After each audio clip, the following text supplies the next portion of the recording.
Iku kudu mikir ya. Jadi ayat kursi itu dipilih ulama perkarane napa? Ayat iku njen spesial tenan. Kula niku mboten saged ilem nek gak maca ayat kursi. Nggih maca teng lisan, nggih maca teng ati setiap saat. Mergo mangsa kok pancen luar biasa.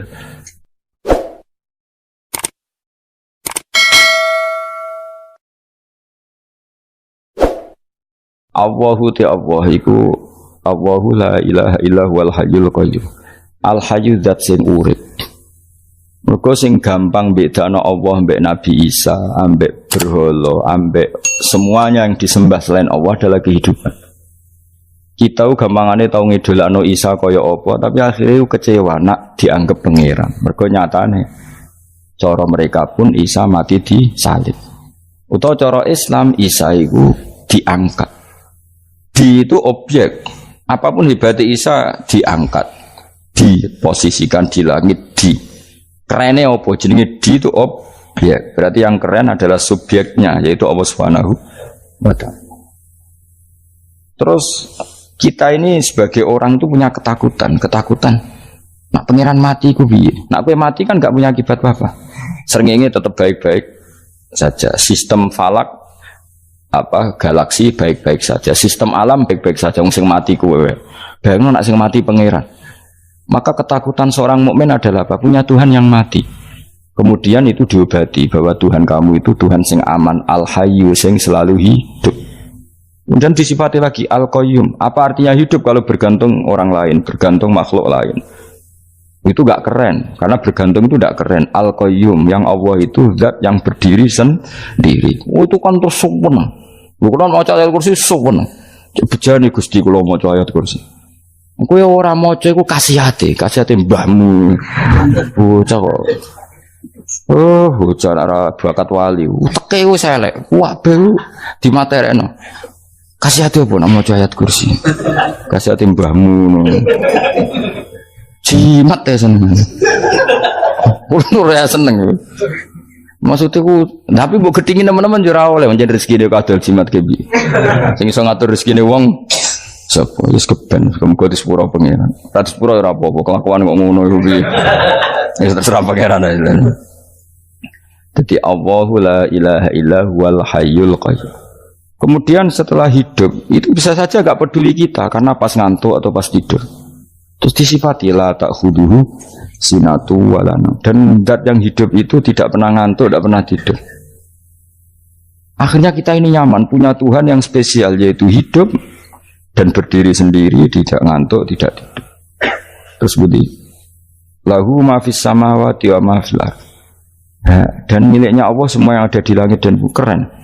Kita ini butuh air, butuh apa saja. Dan itu milik Allah. Coba kalau milik manusia, nggak nak loro neng rumah sakit tuh, oksigennya larang ingun. Padahal kue nak loro, oksigen di mana-mana gak tahu bah. Jadi kita seneng. Alam raya milik Allah kita seneng, karena alam ini milik zat yang nggak butuh alam raya, sehingga kita yang pakai. Allah bikin air, Allah tidak butuh minum. Allah bikin padi nggak butuh makan. Dia bikin semuanya untuk kita.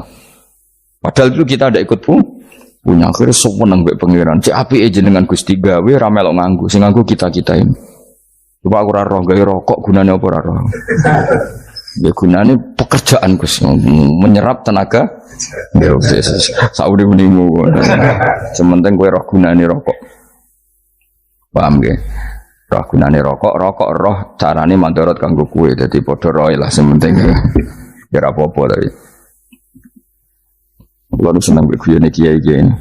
Hanya rawon wong pinter guyon kaya kiai. Wis lalu nekani acara resepsi teng Kudus teng keluarga sarang keluarga ini Lukman. Sing ngisi Habib Umar Mutahar. Semua nang jadi guyonane ning kiai-kiai ora wis kiai-kiai kabeh termasuk Habib Umar. Ada orang kiai rokok. Ini cerita anekdot. Ada kiai rokok. Rokokan ngarepe dokter. Pak Yai, kalau rokok terus nanti kalau mati gimana? Gampang, saya bawa korek. Sing kiai niku maksudnya iku nak mau rokok terus mari mati. Kiai ini yang ngerti maksudnya dokter ngono. Tenang dok, sama si bawa korek. Maksudnya nak rokok mati gak ada Jumat. Jadi gak sambung apa? Nak guyonane Habib Umar, saya sering membaca bahayanya rokok. Saya baca itu. Setelah baca, saya berhenti membaca. Wangan pikirannya setelah membaca bahaya rokok berhenti rokok. Saya sering baca buku atau apa tentang bahayanya rokok. Setelah saya tahu berhenti membaca. Wong spesial, seneng kalau niku bisa nikmati, ya seneng putune Rasulullah, ya seneng guyon. Jadi seneng itu gak kudu mewah, mah. Lah kowe seneng ngenteni di Alphard malah kesel to. Wah, jadi kalau nung di grup kata lah, kiai sing seneng guyon, sing seneng. Mereka kalau khawatir saya umat ini punya kenikmatan lewat jalur maksiat. Mengenai kalau seneng, kiai seneng guyon, bukan seneng papanya. Umat ini punya kesenangan yang tidak maksiat itu saja. Ya tentu ada kiai-kiai yang milihnya ada guyon supaya orang enggak uraan, ya bagus. Wah sementing ikhlas. Wah syaratnya kabeh itu sementing ikhlas, sudah ikhlas. Ya ora kudu spesial ikhlasmu, ya ikhlas biasa lah. Kelas-kelas teril lah sementing apa? Saya sering baca bahayanya orang rokok. Setelah saya tahu bahayanya, maka saya berhenti baca. Wongku kaget kabeh. Mergo pikirane wong wis berhenti rokok ternyata. Mulai saya sering baca bahayanya orang miskin. Setelah tahu bahayanya, berhenti merasakan kemiskinan. Jadi, saya tahu bahayanya neraka. Setelah tahu bahayanya neraka, maka saya berhenti.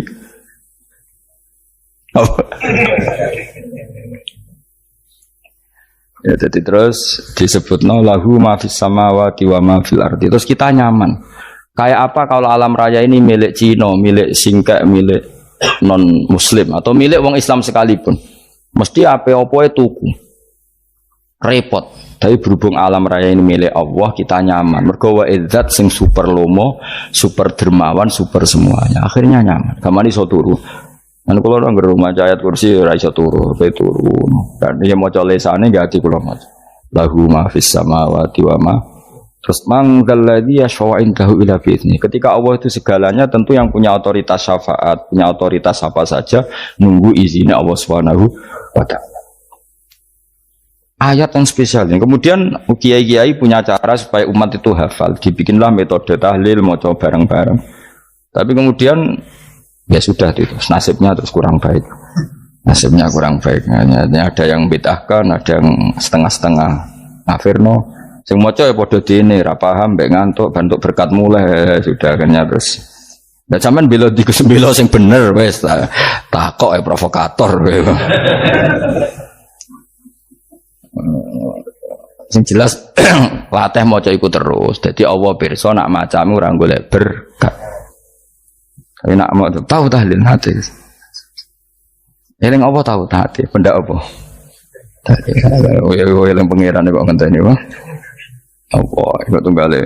Tahu muni alhamdulillah nate apa nak permangan. Muni alhamdulillah kok ngenteni permangan bocah kok ora karu-karuan. Wong nek bakat wali kok teke wis elek. Jape ku keliru terus.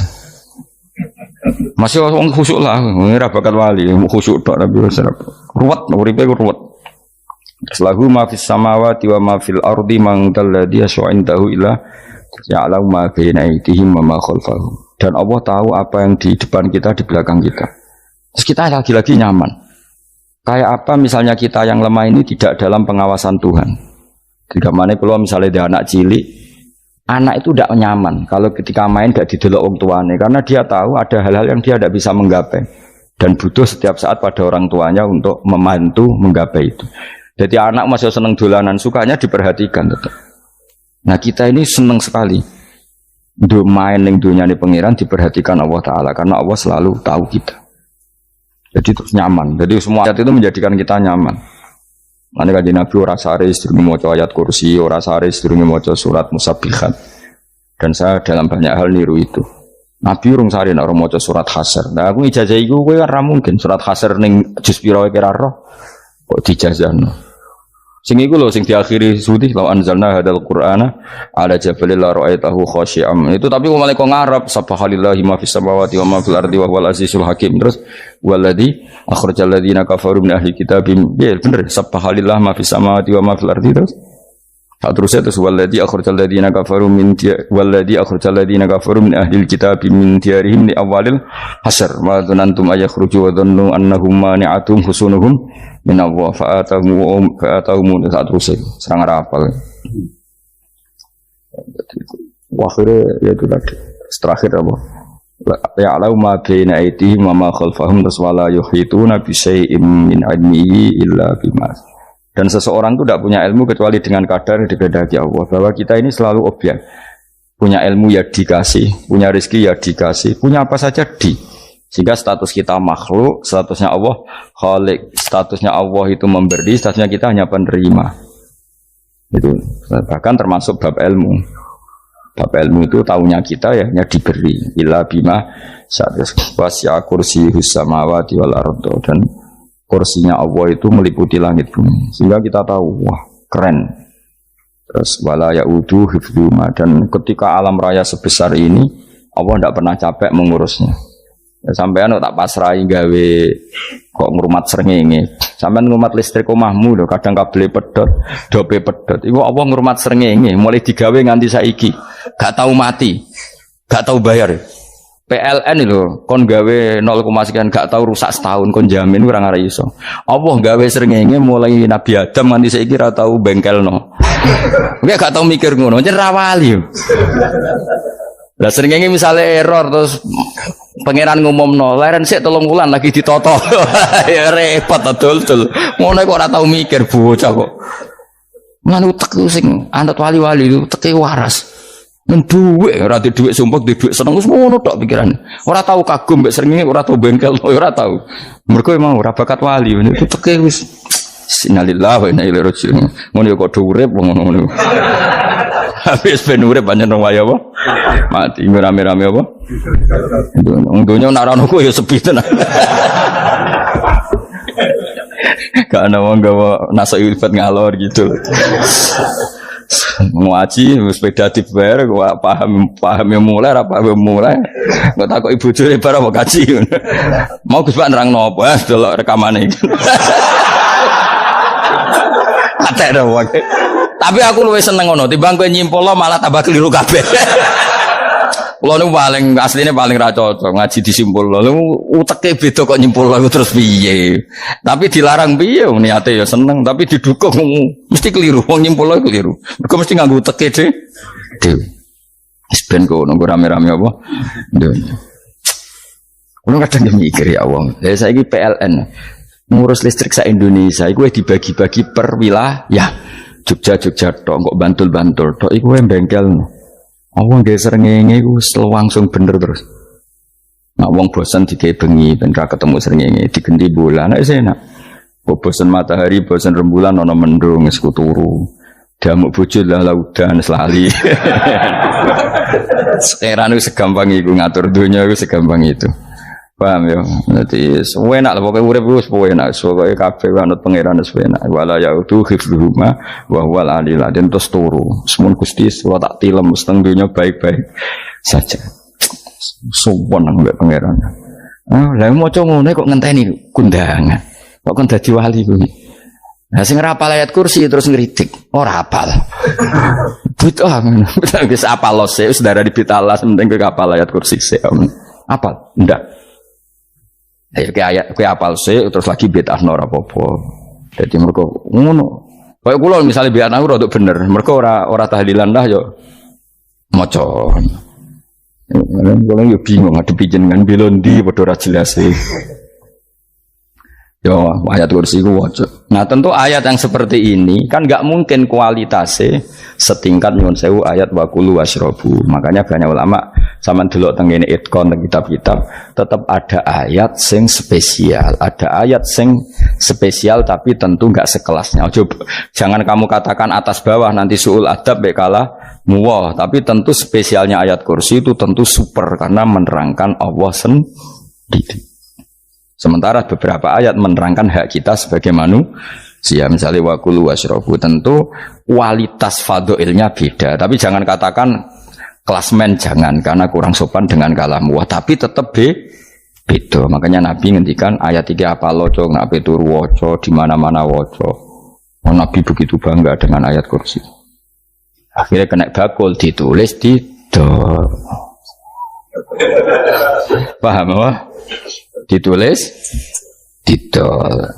Baru kayak didol ya kayak hikmah akhirnya dipasang ning ruang tamu. Akhirnya ketara iki wong Islam bera Islam baru kayak ayat kursi. Pokoknya berpikir positif bae. Wah berarti si rumah Islam bukti nopo ono ayat kursi. Lho kula nu beberapa kali diselametno ayat kursi. Kula nak ning perjalanan marung. Itu kadang yang merasa nyaman mergo ning warungnya ono ayat. Wah berarti Islami lah. Ora kuwatir iki ono daging celeng, tetep nulung ngoten. Ya ini jujur mawon kula niku tetep asobia. Artinya nak ning perjalanan sing gak jelas lor kidule ora ro daerah kok marung ono ayat kursi. Paling ndak kan orang ini punya etika. Kira-kira ora bakal apa? Jualan daging babi lah misalnya. Ya tetap bantu lah tetap. Umpamane terus dikei nggon salat. Senajan to sing duwe misale mbok salat ora ya ora perlu. Ya aja suudon ngono wis anggap ae mosok masang ayat kursi kok. Ya sih gitu. Kan lumayan ada perangkat yang itu. Akhirnya bakule payu ayat kursi ini sing di omah ya payu promosi nek iki Islami sing blonjo ya nyaman wis padha enake lah. Ayat kursi ini sing ngenes mergo tinggo. Ya tapi ya ndak lah. Nak niate ngono ya tapi ya ayat kursi tetap mulia dengan dirinya sendiri. Kulo nu seneng tenan mbek jeneng ayat kursi ya. Ya tadi kekhawatiran kita punya Tuhan yang tidak sempurna itu terjawab bahwa Tuhan kita super sempurna. Jadi kulo bayangno grepe turu nyen seneng. Senenge wae Gusti nak kula turu iku langit bumi gak masalah. Bayangno nak pangeran sing turu, sistem Tuhan hancur. Makanya syaratnya jadi Tuhan bala takhudhu sinatu wala. Padahal kita menyaksikan Nabi Isa turu. Beberapa yang dituhankan selain Allah turu ngantuk. Bayangno misalnya kowe pas donga sing mbok dongani turu. Kan kacau. Makanya Allah mensifati dirinya dan itu memang fakta la takhudhu sinatu wala nam. Allah ora tau ngantuk, ya boten ate. Akhirnya sewenang kita sewenang banget mbek pangeran dengan sifat-sifat seperti itu. Akhirnya raditu billahi napa rabba wa bil islami din. Al-Islamu siji Islam Al-Qur'an lan Qur'an Muhammadun Rasulullah. Wa yang bagilan saya celana ketika kita anak kula enten ngucap kita fi kulli yaumin raditu billahi napa rabba wa bil islami din. Raditu ridho ingsun billahi lan rabban sebagai pangeran. Aku ridho banget, seneng banget Allah sing dadi pangeran. Muga mau pangeran liyane Allah ya kacau tenan. Nanti pangeran terus turu, terus ngantuk, nak mangan lemes kan pusing. Apapun hebatnya Nabi Isa misalnya buat pangeran ya pusing. Kadang pas sare, dungani tenan juga boleh pas apa? Itu ribet mah. Tapi kita di pangeran sing la ta'khuduhu sinatu wala nabil islami dinan. Wa Muhammadin sallallahu alaihi wasallam rasulan wa nabiyan wa bil Qur'ani hukman wa imam. Dan kita ridho Quran sebagai panduan hukum lan dadi imam. Imamu panu. Terus nikmat mau biro Islam, Quran, Muhammadur Rasulullah wal afiatu lan sehat. Iktifaul makarih tegese ora. Kowe ngene iki ra di dhuwit lah kan gagah. Ora ning penjara, jajal kene penjara lara kabeh. Baru kae ra di penjara Mas yo dirokok saler ngalor ngidul ambek go nasoihul ibad. Bariku kenalan ke grup wis rame dunya. Gak penting ngaji paham ora penting, sementing tambah kenalan. Amit-amit tenan wis ben kok rame-rame apa dunya. Wasitro lan ketutup sangka celok esatrul uyub. Enggaklah celamur aku nangan wong akeh. Yes, padahal ya kurang ajar lho kara-karuan. Enggaklah ya rapati konang. Kenapa rapati konangan? Karena liyane ya sejenis. Jadi saling menutupi. Alhamdulillah saling wal ghina lan semuge anin nas termasuk nikmat itu orang enggak tergantung orang lah fi umurid dunya ing dalam urusan dunia. Tapi urusan akhirat kira iso ora bergantung guru. Jadi semuge sangka manusa terbebas iku maknane urusan dunia. Nah, urusan akhirat kita butuh sanad kita ila Rasulillah sallallahu alaihi wasallam. Kowe ora oleh beragama berpikir sendiri, ora oleh agama itu riwayat kowe ora oleh mendekatkan Allah dengan cara kamu sendiri, ora oleh kudu nganggo sanad. Sesuai kaya wong-wong filsafat sing oknum iku. Saya ndak perlu salat. Allah kan ndak butuh ibadah kita, ngapain kita salat?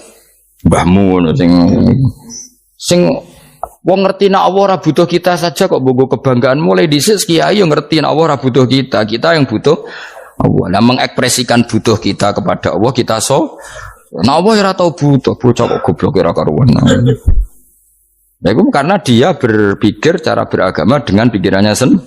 Kita ndak. Kita tahu Allah ndak butuh kita tahu. Kenapa kita sholat? Karena kita butuh Allah.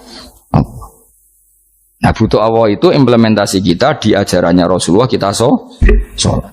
Kok malah Allah ora butuh sholat. Jadi kira sholat Allah ya apa-apa. Kowe ra ono wae Allah ora apa-apa, kowe aneh-aneh wae. Zaman kowe ra ono Allah ya ora apa-apa, baik-baik saja. Itu jokono kowe iku masalah, tapi ora bagi Allah, bagi kamu sendiri. Nah, Allah ora masalah wis nyediakno neraka.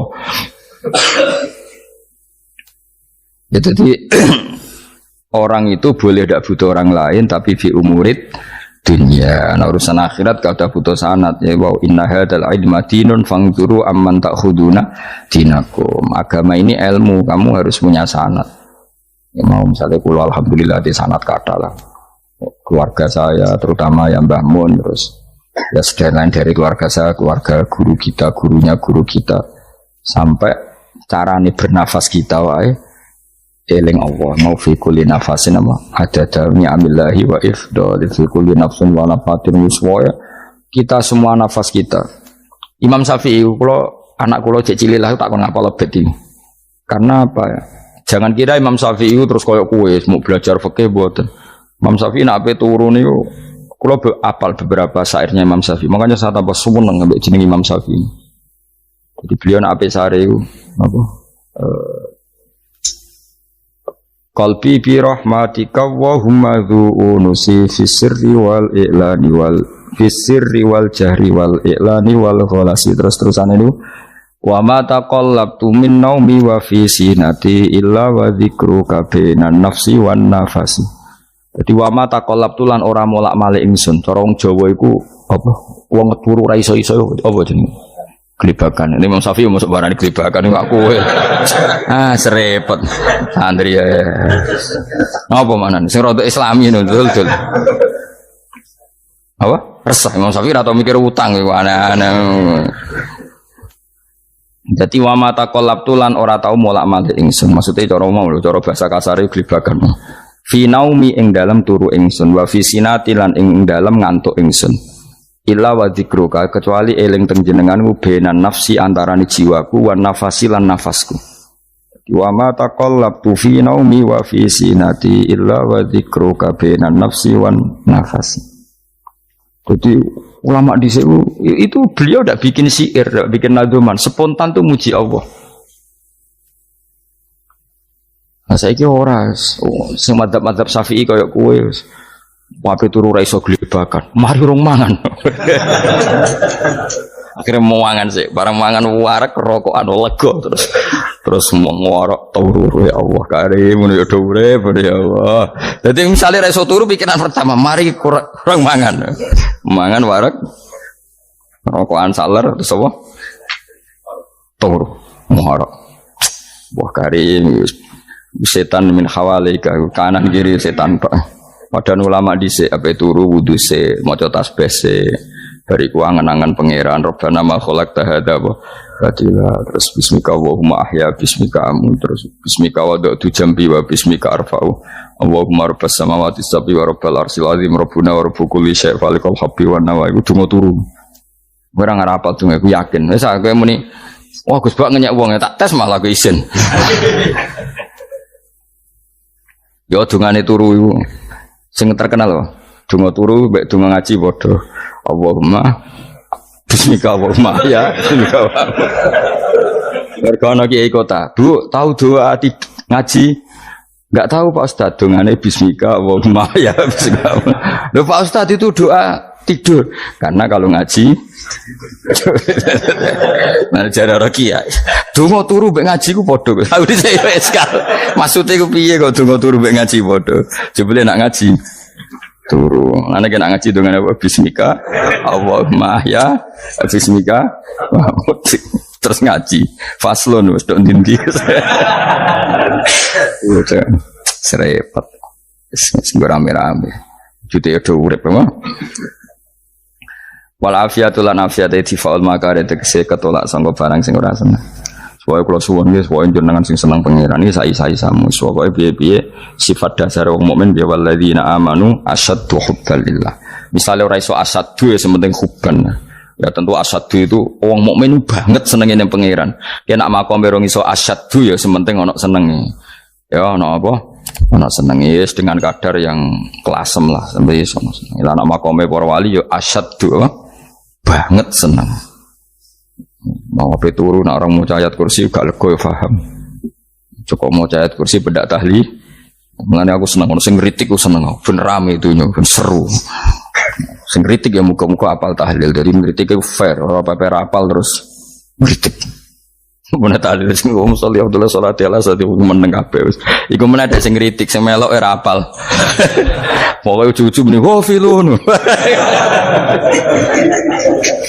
Susah es. Iya deh kau masoli. Abdullah sholati ala sati makhlukatika. Nuri huda saya mas.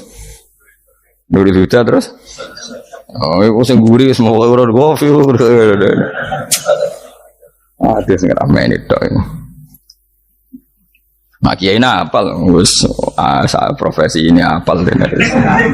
Karena yang desa modelnya permanen, bagian tahlil yo, tahlil terus, bagian dongo yo.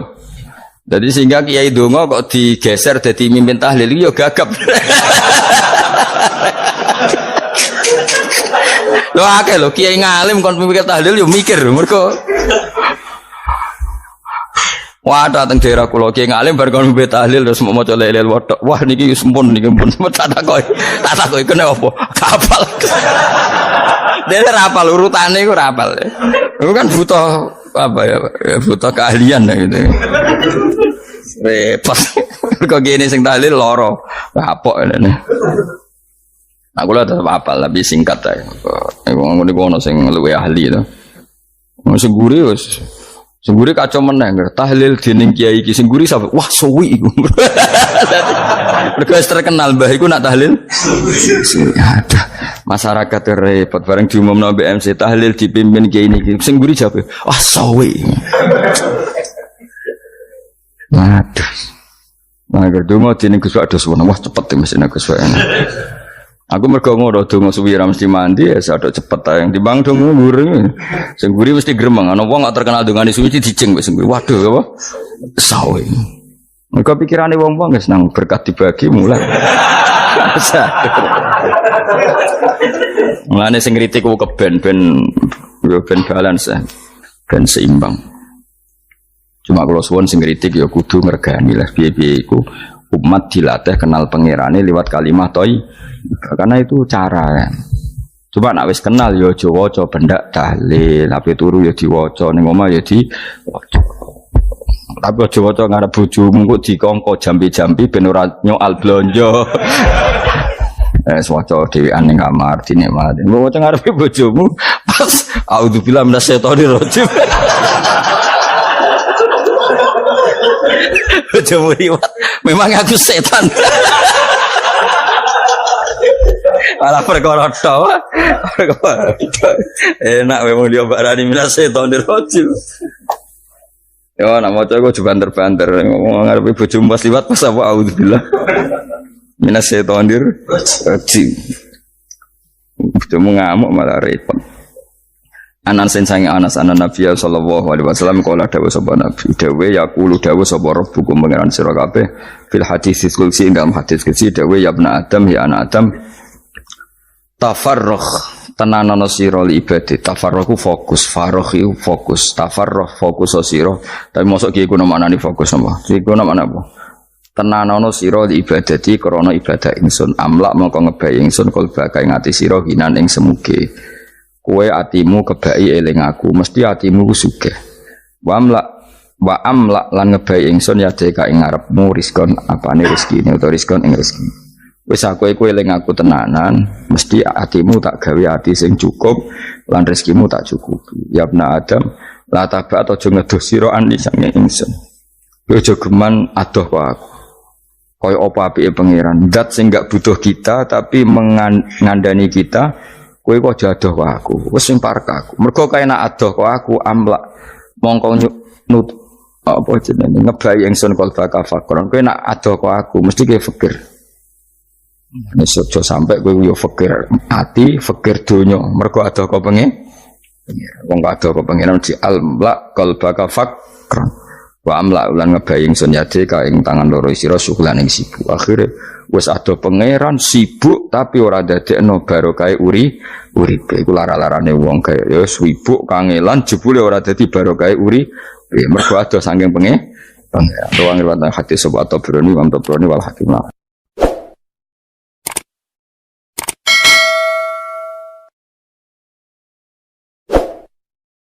Saya akan cerita versi Kiai ya. Kalau versi medis Anda lebih tahu.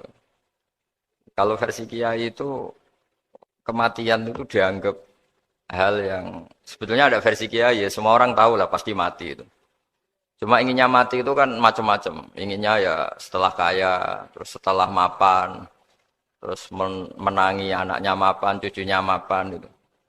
Terus itu pun sebetulnya ada siap mati juga. Tapi ya tetap mati gitu. Jadi saya punya cerita, saya akan cerita yang lucu-lucu ya supaya enggak tegang ya menghadapi kematian. Dulu itu kroni itu ya sudah ada. Jadi Nabi itu ya punya kroni, tidak hanya pejabat. Nabi itu punya kroni. Nabi Sulaiman itu bisa terbang. Ya mulai dulu manfaatkan angin. Jadi angin itu mulai dulu memang luar biasa. Dimanfaatkan orang sekarang mulai tenaga angin, pakai rem angin. Mulai dulu angin itu luar biasa. Nah itu teman dekatnya Nabi Sulaiman tuh ya agak sopan tuh bilang gini, itu Pak Nabi itu kalau nanti ada malaikat Israel saya pinjam anginnya supaya tidak bisa ngejar saya katanya. Jadi mulai dulu tidak hanya pejabat, Nabi pun ya punya teman yang agak-agak gimana itu. Suatu saat malaikat Israel disuruh nyabut orang, misalnya namanya siapalah. Nanti saya sebut ada yang tepaan sama nanti tersinggung, ya semuanya siapa gitu.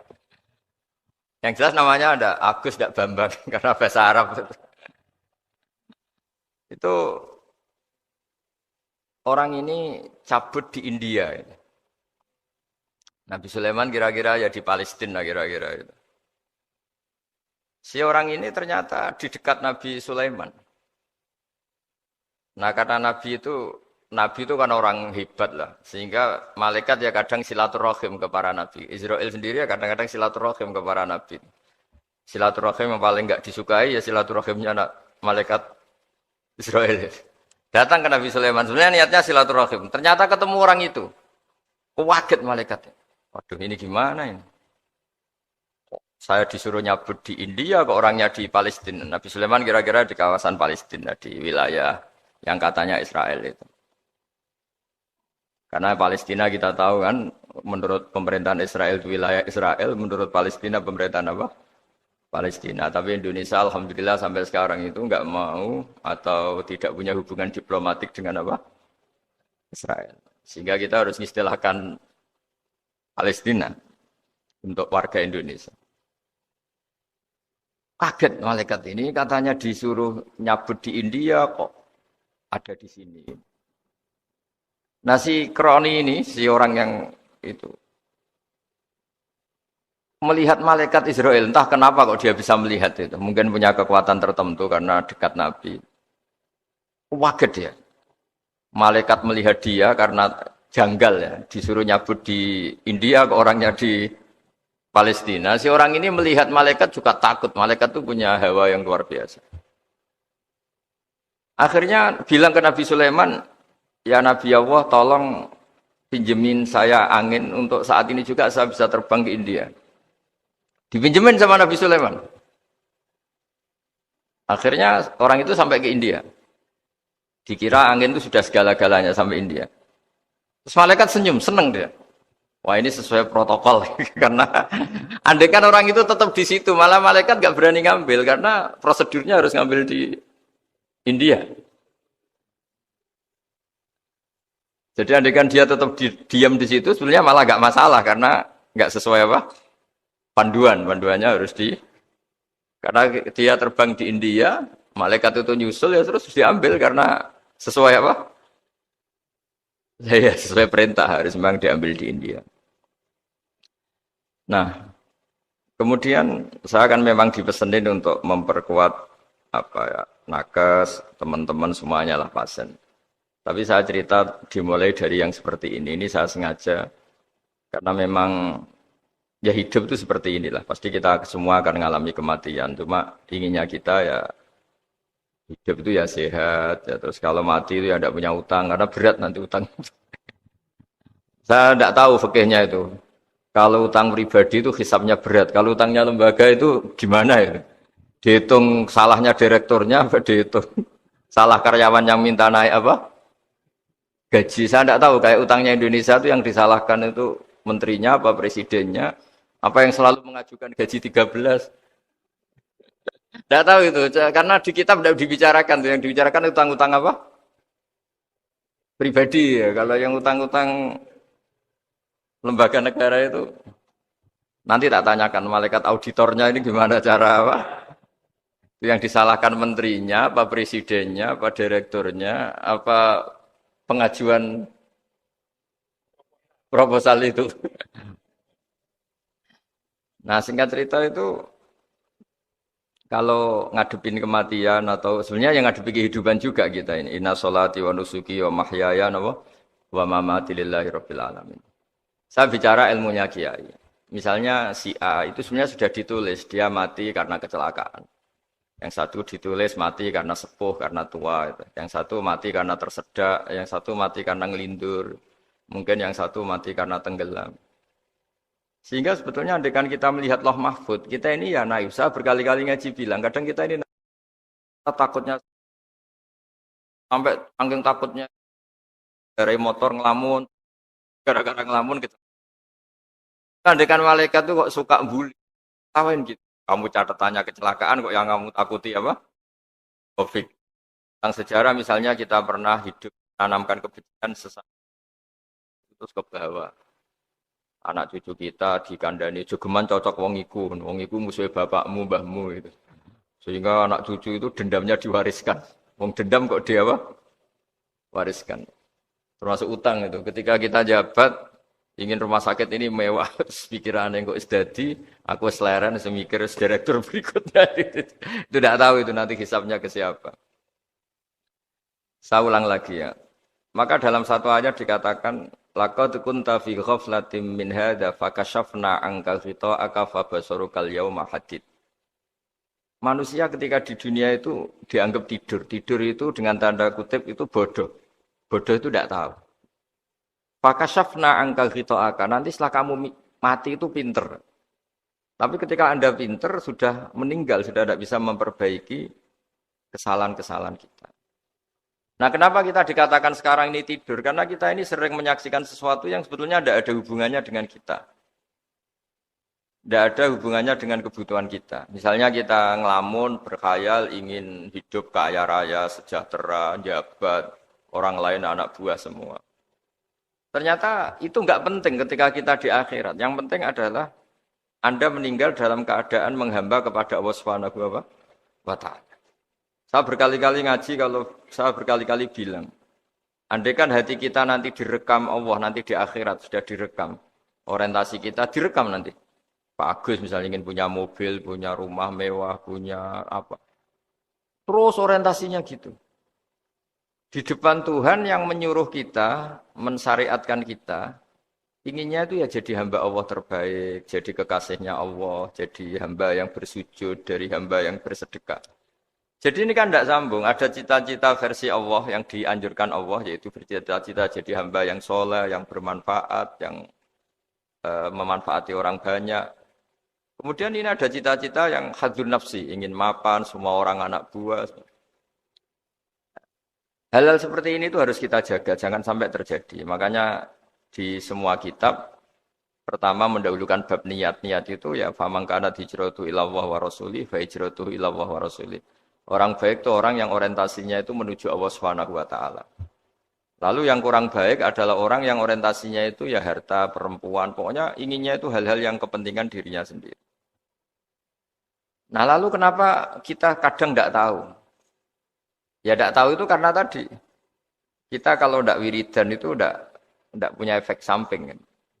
Tapi kalau kamu nggak punya uang kan terus lemes. Karena ngerti itu terus uang itu penting, wiridan tidak penting. Nah dari kesimpulan itu sebenarnya kita menjadi bodoh. Karena menjadi bodoh ketika Anda meninggal ternyata uang ini gak penting, wiridan ini penting. Tapi tahu kita terlambat setelah kita meninggal. Nah di sini saya ingin mengingatkan apapun kondisi kita yang jelas itu ingat selalu kepada Allah Subhanahu wa taala. Caranya ingat gimana? Kata Nabi, kamu bayangkan musibah yang lebih ekstrim. Kamu akan tahu yang kamu alami itu ahwanu wa aisar. Yang kamu alami itu ringan sekali. Ringan seringan-ringannya. Saya beri contoh ya. Kalau Anda belajar, kalau dalam bahasa pondok itu falak. Mungkin kalau bahasa umum itu apalah, ilmu apa. Misalnya orang ahli meteor. Ahli apalah, ahli perbintangan. Ketakutannya pasti benda langit ini jatuh, kemudian menimpa bumi. Nanti kalau Anda ahli biologi itu takutnya bumi ini likuifaksi karena sumber daya alamnya sudah begitu dikeruk, dimanfaatkan.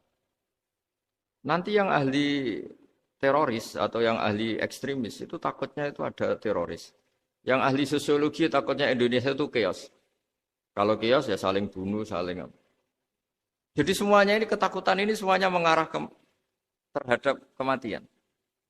Kecelakaan lalu lintas ya menjadikan orang mati. Likuifaksi kayak kemarin di Sulawesi ya iya, gunung meletus, gempa, tsunami.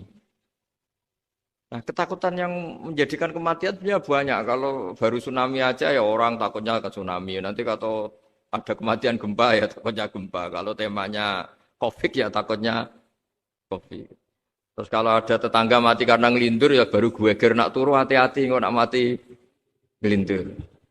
Jadi nah masalahnya kan kita tidak tahu, nggak tahunya itu.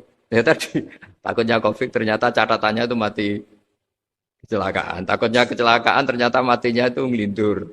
Kan kita tidak pernah tahu.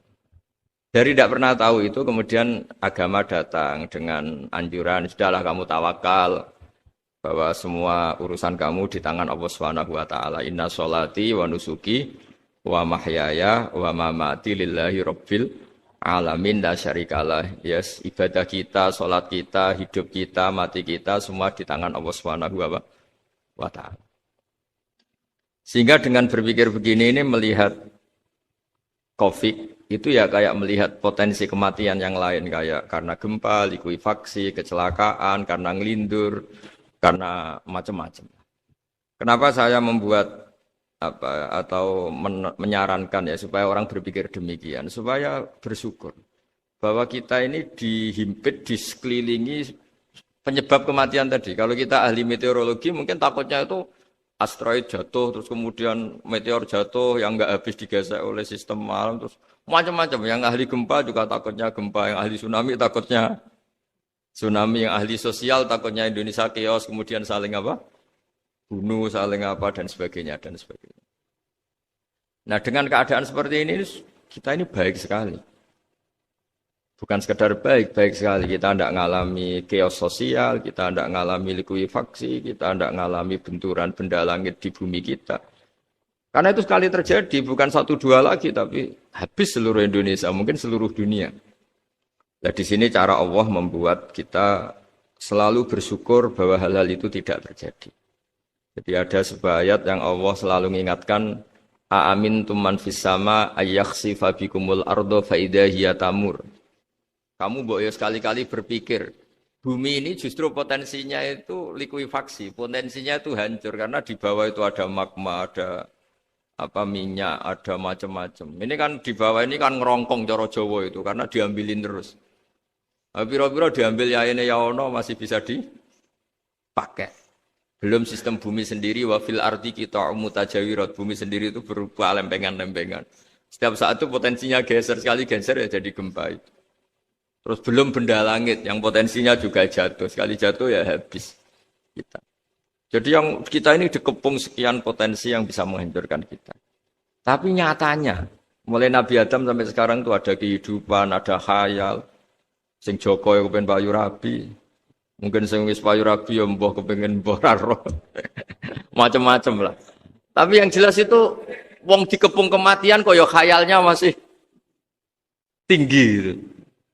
Lah enggak pernah ngayal ya orang yang utang ditagih itu, gak kober ngayal.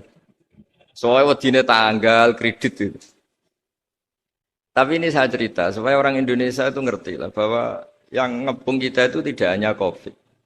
Banyak. Makanya orang Arab itu kalau ngendikan itu wa man lam yamut bisayfi mata bi ghairihi ta'addadatil asbab wal maut wahidu. Karena orang Arab itu kan dulu Arab sebelum Islam itu kan satu kabilah nyerang kabilah yang lain. Wah itu kan harus butuh orang-orang tangguh. Karena dulu sistem rizkinya ya kayak sistem Indonesia dulu lah. Kerajaan ini nyerang ini supaya satu kerajaan punya eksistensi harus mengalahkan kerajaan yang lain. Bahkan cerita-cerita itu sama lah di Indonesia di mana-mana. Nah itu pemuda-pemuda yang gagah berani itu karena punya pegangan tadi. Wa man lam yamut bisayfi toh mata biwirihi. Kalau kamu tidak mati di medan perang ya tetap aja mati juga. Sehingga mereka kendel gitu kata cerita orang dulu. Ta'addadatil asbab wal maut wahidu. Sebab kematian bisa macam-macam, tapi kesimpulannya tetap saja namanya mati. Lalu Islam itu mengajarkan aksiru min dzikri hadhimil ladzat. Kamu harus banyak ingat mati. Tapi uniknya Islam itu menyuruh ingat mati itu disuruh justru semangat hidup. Karena kita butuh bekal itu. Jadi kalau kamu ingat mati itu jangan terus loyo, terus nunggu takdir mati itu enggak, malah disuruh semangat. Nah, tenaga medis semangat mengobati pasien. Yang pasien juga semangat mensupport dirinya supaya punya keberanian hidup. Orang Jawa nunggoni anak, nunggoni putu. Kalau saya sebagai kiai ya nunggoni santri, nunggoni umat. Jadi ingat mati itu justru dengan cara mencintai hidup. Karena hidup ini adalah bekal kita untuk sanggup ketemu Allah Subhanahu wa taala. Kadang-kadang bekal itu mudah sekali. Ada orang nakal gara-gara minumin anjing yang baru haus, sama Allah dimaafkan. Ada orang yang pulang dari tempat kerjanya, ada duri di tengah jalan, disikirkan takut kena orang, diampuni Allah, akhirnya menjadi ahli apa? Surga. Ada orang yang kerja untuk orang tuanya, kemudian orang tuanya dicukupin, menjadi ahli surga. Bahkan ada ahli surga itu ceritanya itu, tapi ini jangan dicoba. Ada orang sudah jelas niat, nyon sewu niat zina. Sudah tinggal itu terus mikir dia, saat itu takut Allah gak jadi. Barokahnya gak jadi langsung dia jadi ahli surga. Sarannya gak jadi loh ya. Tapi ya tidak usah dicoba. Itu kalau keterusan masalah. Jadi Islam itu menganjurkan ingat mati tapi justru dengan cara mencintai kehidupan. Karena yang jadi referensi Allah nanti di akhirat adalah perilaku kita, amal kita zaman apa? Hidup. Jadi disuruh ingat mati, tapi justru dengan cara sangat mencintai apa? Kehidupan. Lalu yang dinamakan kehidupan itu apa? Ya kita-kita ini. Ada yang mengkhidmati agama, mengkhidmati orang sakit. Mengkhidmati itu ya berbakti, membantu. Ada yang nata lalu lintas, ada yang nata keamanan, kayak Pak Polisi, ada yang nata keuangan, kayak Kemenku. Macam-macam. Semuanya harus kita cintai, profesi-profesi yang oleh Islam dianjurkan untuk kita nekuni itu. Jadi saya mohon lewat cerita ini orang itu tidak fokus takut COVID. Kasihan COVID kan jadi tersangka pembunuh sini. Padahal di kampung-kampung orang lugu-lugu yang saking nggak ngertinya itu kalau dikasih sumbangan itu katanya itu salam ning COVID matur nuwun. Itu ribet kalau orang lugu-lugu itu. Dikira COVID itu satu makhluk atau manusia yang apa? Nyumbang itu. Jadi saya mohon semohon-mohonnya, minta seminta-mintanya, sampean harus ngitung nikmat lah. Dengan sistem meteor seperti itu di langit tidak jatuh ke kita, sistem bumi yang sudah ngerongkong gini tidak likuifaksi. Terus di dunia ini banyak kimia, banyak racun. Itu kalau misalnya meledak kemudian dibawa angin, mungkin matinya lebih massal. Ternyata semua itu enggak terjadi. Artinya nikmat yang sekarang kita dapatkan, kita nikmati sekarang itu jauh lebih besar ketimbang ketakutan kita. Nah, ini Islam selalu menganjurkan fazkuru ala Allah la'allakum tuflihun. Selalu ingat sisi-sisi nikmatnya Allah. Kamu jangan hanya sisi wah kita dikepung COVID, kita punya istri judes, punya anak enggak nurut, punya atasan sadis, punya anak buah enggak loyal. Kalau gitu terus ya kamu enggak berani hidup. Yang diingat masalah terus. Itu salah, hidup seperti itu salah menurut Islam. Yang Islam menganjurkan fazkuru ala Allah, kamu ingat sisi-sisi nikmatnya Allah, bukan sisi-sisi kita hidup itu diuji. Saya punya sekian cerita ulama-ulama yang unik, yang punya nasihat itu. Jadi ada orang kaya raya, dulu temannya banyak, anak buahnya banyak. Suatu saat dia miskin terus gak ada yang berkunjung. Terus dia ngeluh, curhat ke ulama itu. Ketika saya kaya yang berkunjung banyak, ketika saya miskin kok nggak ada yang berkunjung. Kurang ajar betul teman-teman saya. Terus kata kiai itu lucu kalau yang ada nih. Ya bagus gitu dong ketika Anda miskin tidak ada yang berkunjung. Loh kok bisa? Ya misalnya kamu sekarang jadi buruhnya orang, pas disuruh-suruh, dibentak-bentak, terus teman kamu udah datang, malah kamu jadi tontonan. Toh. Mendingan nggak udah datang, jadi kamu ketika buruh orang nggak malu, karena teman-teman kamu sudah tidak datang. Ya Alhamdulillah kalau gitu ya. Jadi dulu satu hal yang dia dulu nganggap problem, loh ya kan kalau kamu misalnya dulu kaya, temannya banyak, jabat, terus yang takut banyak. Ketika sudah miskin, Yun Sawu jadi buruhnya orang, disuruh-suruh. Terus teman kamu tetap do datang. Siap nggak Anda? Siap datang apa siap nggak datang?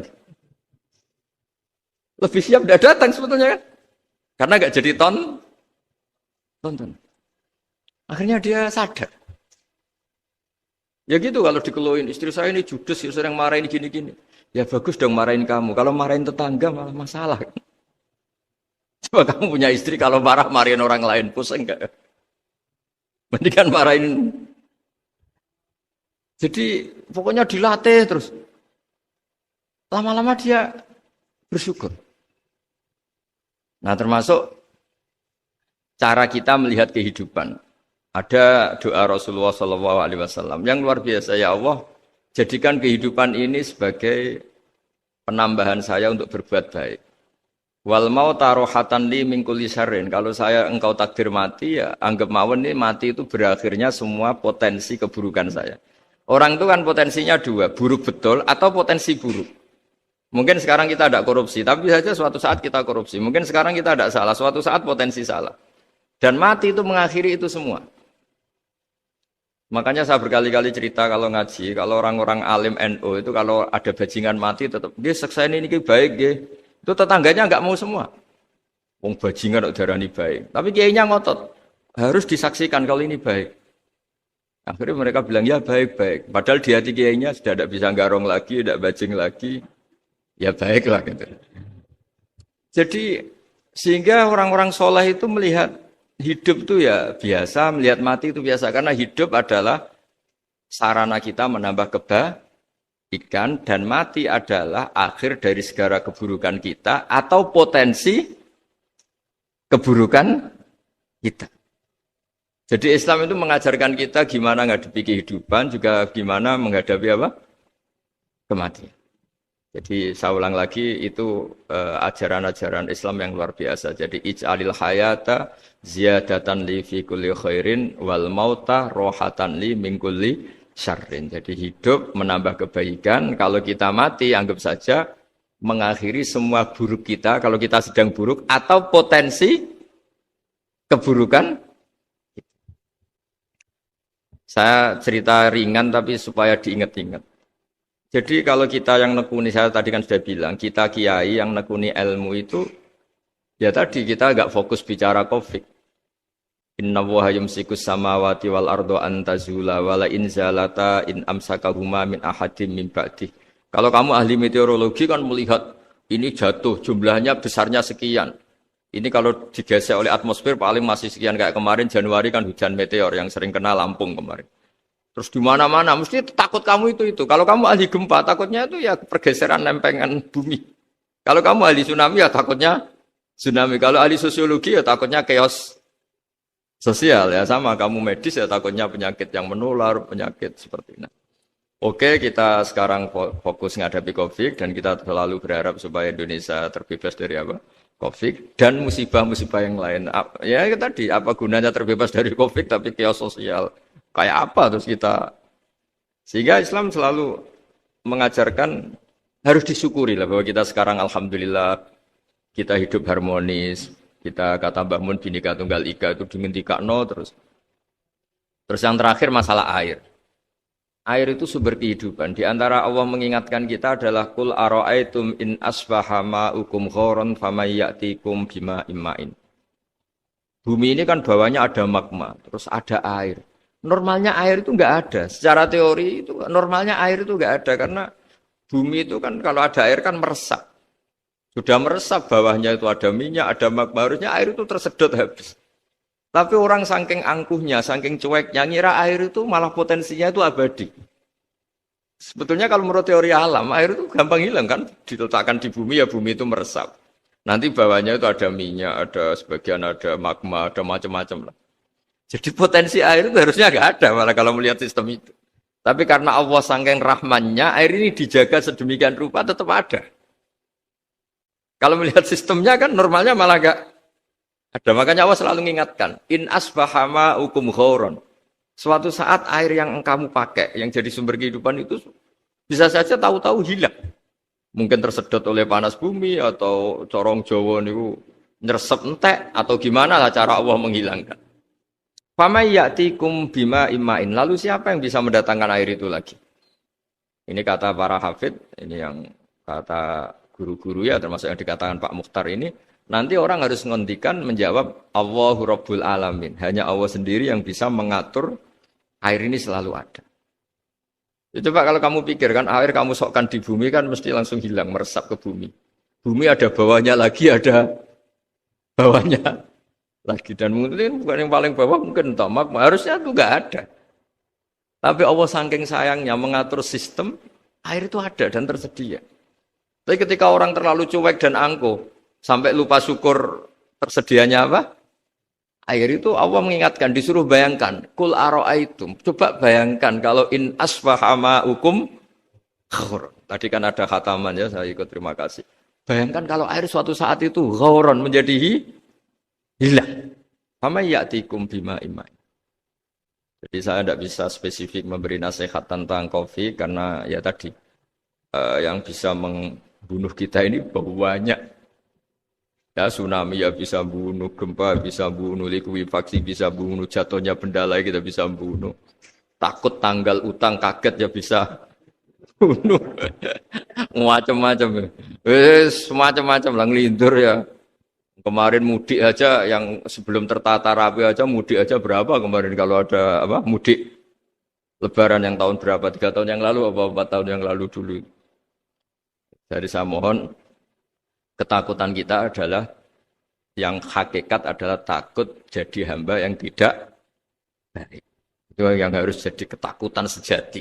Takut kita di mata Allah tidak jadi hamba yang baik sehingga kita jauh dari Allah Subhanahu wa ta'ala. Karena cita-cita terbesar kita dan cita-cita terbaik kita adalah jadi hamba yang diridhoi Allah Subhanahu wa ta'ala. Sebaliknya ketakutan kita sejati adalah takut su'ul khotimah, takut jadi hamba yang tidak baik. Kita inginnya adalah assalamu alaina wa ala ibadillahis sholihin. Yang berhak mendapat keselamatan dunia akhirat adalah orang-orang atau hamba-hamba yang soleh. Ya tadi untuk menjadi soleh itu gampang di Islam itu. Tenaga medis, nolong pasien ya ibadah. Pasien husnudzon sama dokter ya ibadah. Mengelola hidup, ingin hidup ya ibadah. Anak ngurus istri, pokoknya anak yang ngurus keluarganya juga ibadah. Semuanya itu di Islam itu asal tidak maksiat itu dianggap apa? Ibadah. Dan untuk orang menjadi kekasihnya Allah kayak tadi. Ada orang yang karena ngerawat hewan dijadikan walinya Allah. Menghilangkan apa duri atau pengganggu di jalan jadi kekasih Allah. Itu cerita-cerita itu semuanya ringan. Bahkan tadi ada yang cerita sekedar ingin maksiat dan tidak jadi. Dalam Islam itu kan gitu, orang yang merencanakan maksiat kemudian tidak jadi, itu ditulis pahala. Jadi gampang sekali untuk menjadi orang soleh dalam apa? Islam. Kalau tidak bisa itu semua kata Nabi takufus syarroka anin nas fa inna sadaqatun minka ala nafsik. Kalau tidak bisa berbuat baik sama orang lain, yang penting tidak mengganggu orang lain. Terus kan enak seturu ning omah ngelamun, bengak-bengok dhewe aja banter-banter tapi. Nak bengok-bengok banter-banter kan ganggu tonggo. Itu asal tidak ganggu orang lain. Takufus syarroka anin nas. Kamu jangan sampai efek buruk kamu berakibat pada orang lain. Itu juga fa innaha sadaqatun minka ala nafsik. Itu ya bagian dari sedekah kamu. Taruh saja misalnya kalau secara ilmu medis, misalnya kita ini kok dinyatakan positif COVID, secara ilmu medis nggak boleh ketemu orang lain, terus kamu diisolasi. Kamu niatin ketika diisolasi itu tidak menularkan bahaya kepada orang lain. Itu juga ibadah. Jadi ibadah itu gampang sekali, mudah sekali. Karena agama ini yuridu wa bikumul yusra wala yuridu bikumul usra. Agama ini mudah bukan sulit. Ya, mohon maaf tadi saya nggak bisa datang yang jam 11 karena saya tadi malam hormat di Jogja, acara 7 harinya Kiai Haji Atabik tadi pagi baru datang. Tapi saya mohon pokoknya yang seneng ya hidup itu yang seneng, diberi kesempatan hidup sampai sekarang itu yang seneng. Jangan karena teman kamu meninggal terus akan-akan ini teman saya meninggal, paling saya besok. Kok kamu tahu? Nyatanya besok hidup lagi, besoknya ya hidup lagi sampai sekarang ya masih hidup. Sudahlah mensyukuri yang ada, jadi sudah saya mohon syukur itu penting lah, ini syakartum lazidanakum, justru dengan kita syukur itu insya Allah segalanya akan tambah baik, tambah apa? Baik. Jadi dulu ada orang yang sangat cerdas, namanya Jubair bin Mut'im. Dia saking cerdasnya, juga kaya, juga tokoh, dikirim sebagai delegasi pembebasan Asra Badrin, tawanan Badar. Kemudian pas datang ke Masjid Nabawi, Nabi delalah pas baca Wattur wa kitabim mastur. Sampai pada titik Nabi baca Am khuliqu min ghairi syai'in am humul khaliqun. Apakah penciptaan yang sedemikian canggih itu dimulai tanpa perwujudan, tanpa sesuatu yang real, yang maujud? Orang itu langsung bersimpuh, matur, ya Rasulullah saya Islam. Kada qalbi yatir, hampir hati saya, otak saya, pikiran saya itu terbang. Karena logika yang dibangun ateisme misalnya, kalau alam raya ini dimulai dari nihilisme, berarti logikanya apa?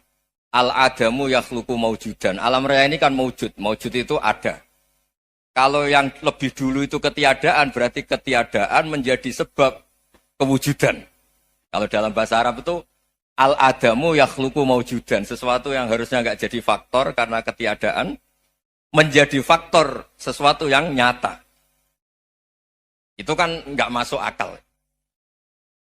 Ya, kalau alam raya ini ada al-adam sing yasbiku maujudan, berarti alam raya ini al-adamu yakhluqu maujudan, sesuatu yang tidak ada menciptakan yang ada. Dengan logika itu terus kita ngaji, diajari sama guru-guru kita, sifat dasar Allah itu maujud. Wallahu maujudun qadimun. Terus masuk. Yang harus distatuskan pertama dari Allah itu apa? Maujud, wujud. Karena dengan wujud ini layak menjadi penyebab adanya alam raya ini. Sehingga ketika kita menolak faham nihilisme atau ateisme, faham tanpa Tuhan, tanpa pencipta awal, kita punya diroyah. Bahwa tidak mungkin ketiadaan ini menjadi sebab perwujudan alam raya ini. Yaitu amkhuliku min ghairi syai'in. Masa alam raya ini diciptakan tanpa sebab yang nyata, yaitu wajibil wujud. Siapa itu? Allah Subhanahu wa ta'ala. Begitu juga menyangkut sholawat. Orang boleh beda pendapat tentang redaksi sholawat. Ada masalah ala Muhammad, ala Sayyidina Muhammad, Nabi Muhammad. Monggo lah masalah redaksi saja. Tapi setelah dianalisis, Nabi itu Pak Rektor, jadi Nabi setelah Nabi Isa saking dihormatinya sampai dituhankan. Juga jadi Nabi yang ada cerita masih hangat, orang Yahudi itu bunuh Nabi. Jadi yang satu mendudukkan Nabi sedemikian tinggi sampai kayak Tuhan. Yang satu menjatuhkan Nabi sedemikian rendah sampai dibunuh. Kayak apa susahnya jadi Nabi Muhammad SAW. Kemudian dengan gampang Hadaddin agama ini bikin syariat yang bernama sholawat. Redaksinya monggo lah sesuai tradisi masing-masing. Allahumma sholli ala Muhammad, Allahumma sholli ala Sayyidina Muhammad, ala Nabiyina Muhammad, monggo lah.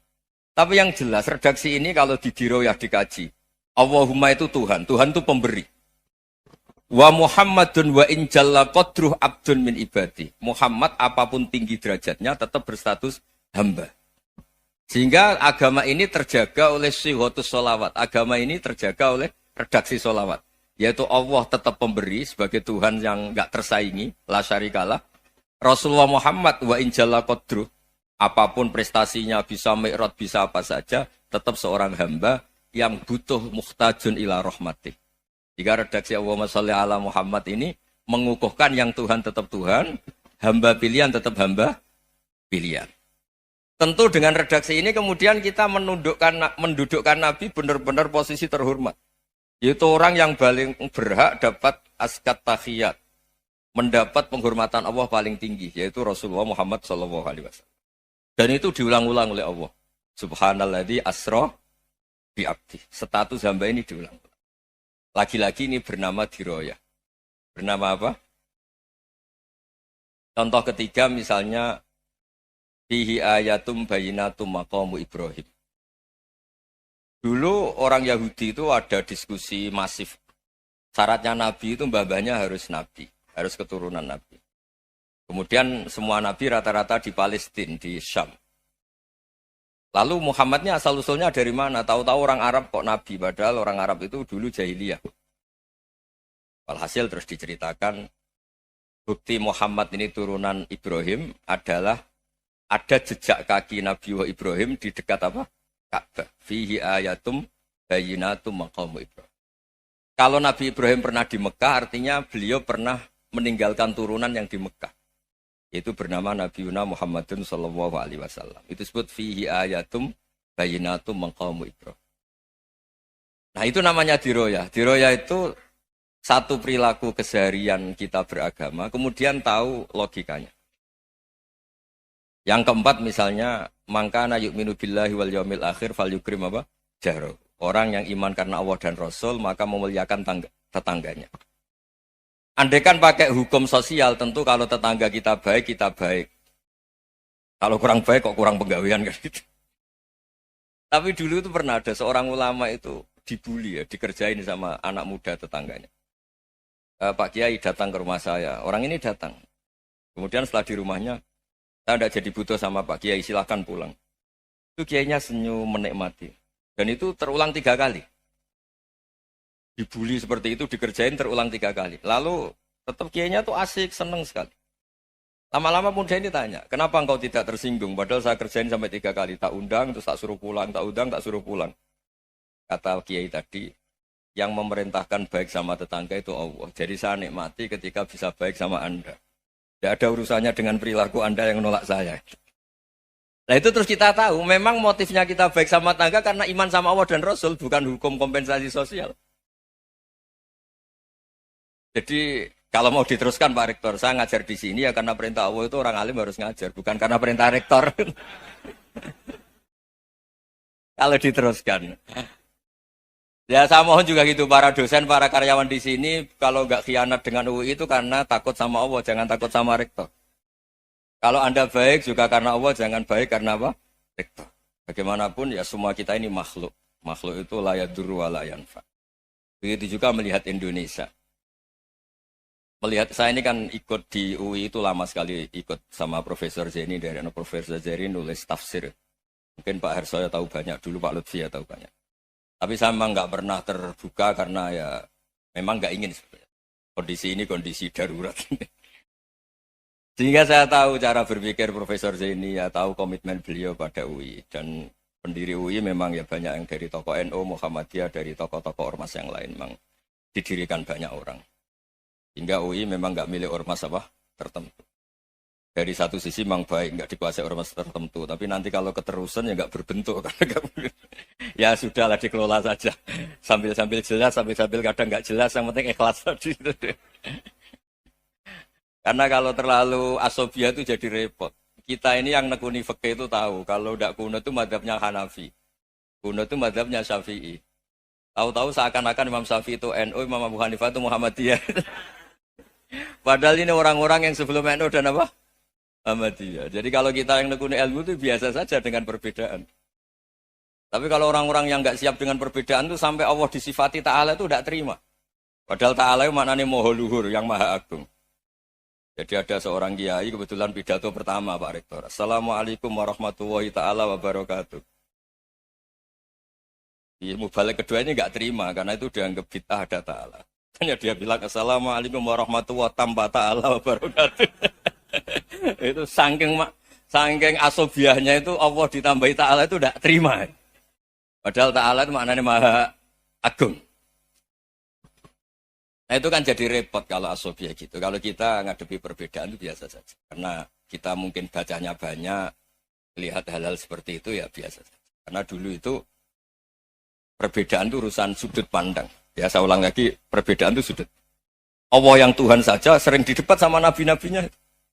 Karena urusan sudut pandang apa? Saya beri contoh ya.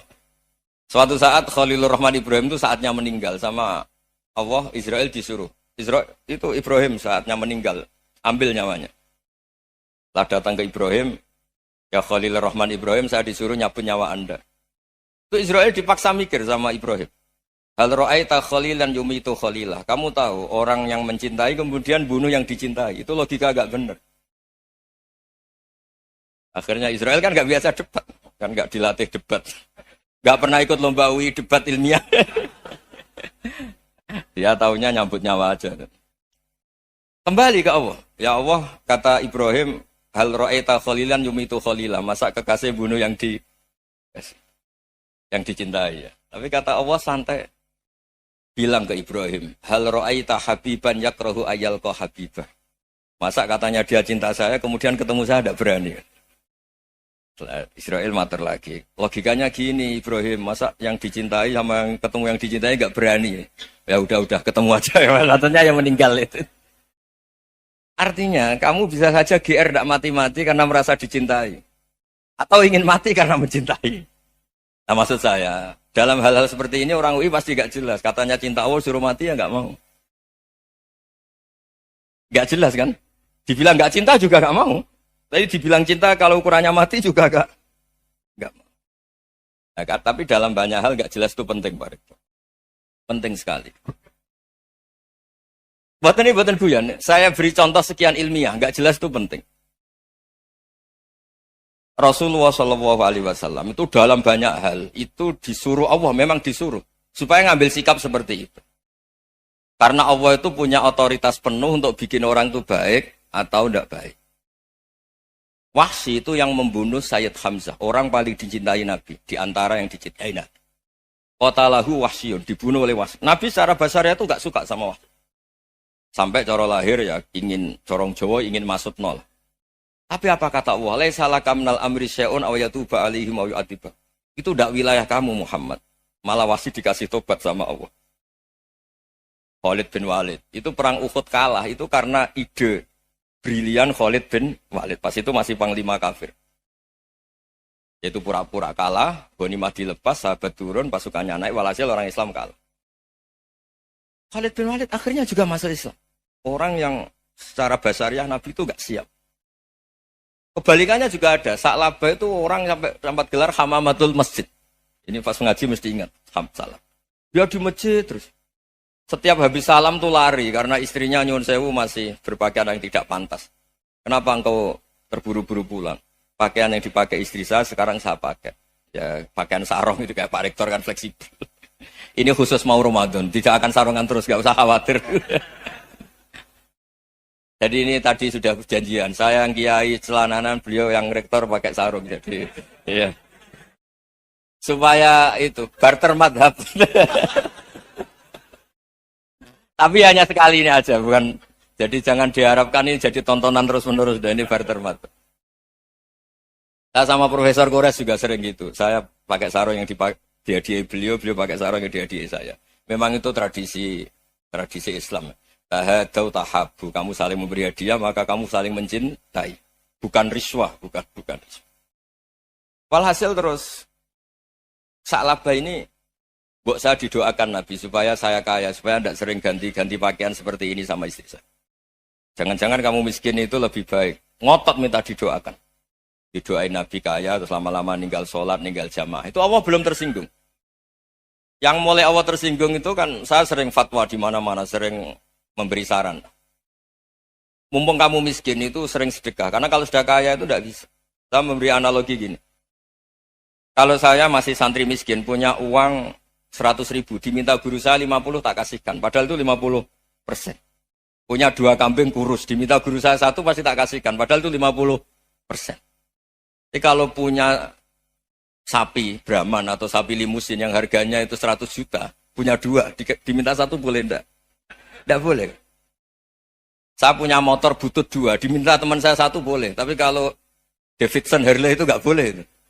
Nah, Walhasil itu kalau kita miskin, misalnya kita zaman kuliah atau zaman mondok atau zaman apa saja, punya uang 100.000, narik temannya sampai 50.000 kan biasa. Tapi setelah 1 miliar, berani nggak kamu kasihkan 500 juta? Sama-sama 50%. Enggak kan? Nah salabah gitu, ketika zakat masih per 40 kambing, 1 kambing, itu sebenarnya kan masih ringan. 41, 82. Kambingnya itu sudah mabenal jabalen. Barang dihitung zakat karena sudah ribuan, jumlahnya sampai 400 kambing. Banyak lah pokoknya. Terus kata salabah, ini pemerasan. Karena jumlahnya besar.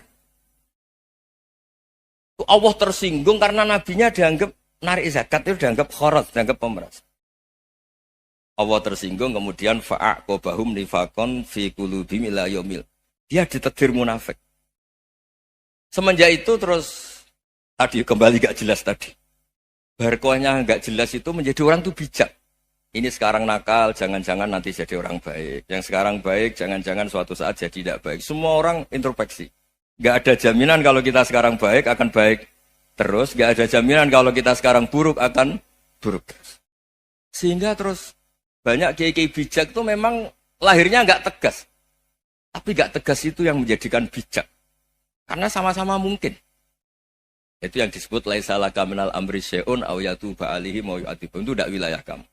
Ketika Allah mengomentari orang munafik juga wa yu'adzibal munafiqina insya'a aw yatub. Bisa saja ada yang disiksa, bisa saja ada yang dikasih tobat. Karena pola yang kita analisis itu semuanya menurut kita. Bukan menurut kemaslahatan orang apa? Banyak. Saya punya sekian contoh cerita. Orang yang sowan kiai baik-baik, mungkin bawa gula atau salam tempel, tidak tahu lah. Itu tidak mesti jadi wali. Tapi Kali Joko yang kenal Sunan Bonang, itu kenalnya itu karena ingin begal. malah jadi wali. Tapi tidak usah dicoba. Umar itu nyari Nabi itu mau dibunuh. Tapi malah tobat jadi orang baik. Jadi ini penting ngaji ya, supaya tidak tegas itu, tidak jelas itu kadang baik. Nah termasuk, saya juga termasuk dia yang milih tidak jelas. Saya sering gojlok gini, Fajar Hadili ini murid-murid saya sering saya gojlok. Kalau semua sistem pendidikan kayak kampus, kayak UII, kayak UIN semuanya, itu sistem yang bagus. Karena tertib jam kuliahnya jelas, mata kuliahnya jelas. Kalau di pesantren itu Pak Arso, itu gak tertib. Tapi justru itu enak, ketemu di jalan orang berani tanya. Nah ini kalau mbak-mbak misalnya menstruasi, mau belajar haid nunggu semester berapa baru tahu. Itu bisa sekian tahun nggak sholat karena nunggu pelajarannya baru diterangkan. Mau haji juga gitu, nunggu mata pelajaran haji. Kalau nggak jamnya, nggak mau dosennya ngajar.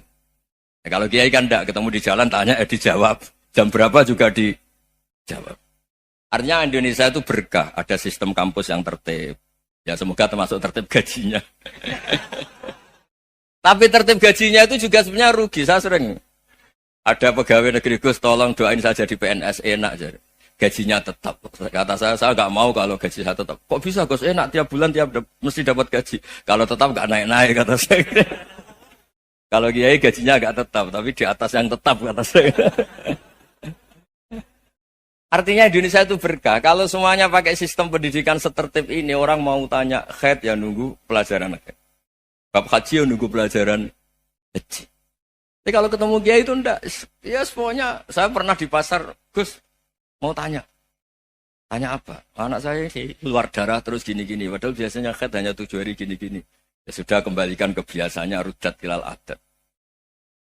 Itu enggak usah sowan ke rumah, juga enggak registrasi dulu, enggak daftar dulu. Ya ini enggak nyindir cerita saja. Supaya ini bukti koalisi beneran. Jadi saya yang kiai enggak tertib jam, koalisi sama yang tertib jam. Jadi kalau semuanya sistem kampus, nanti pertanyaan itu enggak bisa on time, enggak bisa setiap saat. Makanya Indonesia itu berkah. Kiai-kiai yang alim yang di jalan-jalan banyak. Juga kiai yang di kampus dokter-dokter fikih banyak. Yang nekuni ilmu umum ya banyak. Macam-macam. Itu masalah itu kalau saling mengadili itu baru masalah. Misalnya kiai ngeluh, enggak enak jadi kiai, enggak punya gaji tetap. Yang dosen ngeluh, enggak dicium tangannya. Karena memang unik Indonesia itu. Kalau guru fikih kok dosen itu tetap enggak dicium tangannya. Karena pikirannya anak-anak itu, wong sudah bayar disuruh nyium. Itu kayak di alam sadar tuh gitu. Kalau kiai itu kan anak-anak gak bayar itu. Ya opanya cium tangan itu. Makanya kalau kiai-kiai tidak keramat bisa mati karena cium tangannya doang gitu. Bisa mati itu kiainya. Ya ini cerita. Supaya saling menghormati saling. Jadi kalau makanya itu pakar-pakar akhlak ya, pakar-pakar etika peradaban. Itu tertampar betul ketika Nabi urusan ilmu itu mengabaikan itu kalau sudah urusan ilmu. Misalnya begini, ada urusan ilmu. Ada mbak-mbak cantik atau ibu-ibu cantik. Itu dalam Islam itu diajarkan jangan sopan-sopan banget. Kata Nabi, karena kekuatan ilmu itu di atas kekuatan akhlak, di atas kekuatan adab. Ya nisa an-nabi lastunna ka ahadim minan nisa. Ini taqaitunna fala takhdu'na bil qaul. Fa yatma alladhi fi qalbihi maradun. Misalnya ada mbak-mbak cantik, menarik, kemudian sopan misalnya sama Pak Fajarin sama dosen-dosen. Monggo binara. Wah itu bahaya pikirannya kemana-mana. Ya. Orang yang imannya pas-pasan, berarti mau. Maksud saya kalau cantik, menarik, ketemu di jalan, biarin aja dosennya. Mau kemana, biarin aja. Gak usah dihormatin. Kalau dihormatin, Pak mau kemana sadere no bisa bahaya. Ya? Nah, biarin aja. Kalau tanya, Dek ini alamatnya mana? Cari sendiri Pak. Karena hanya dengan cara itu, si Pak dosen ini gak kepikiran. Gak ada orang suka, orang kedus itu gak akan.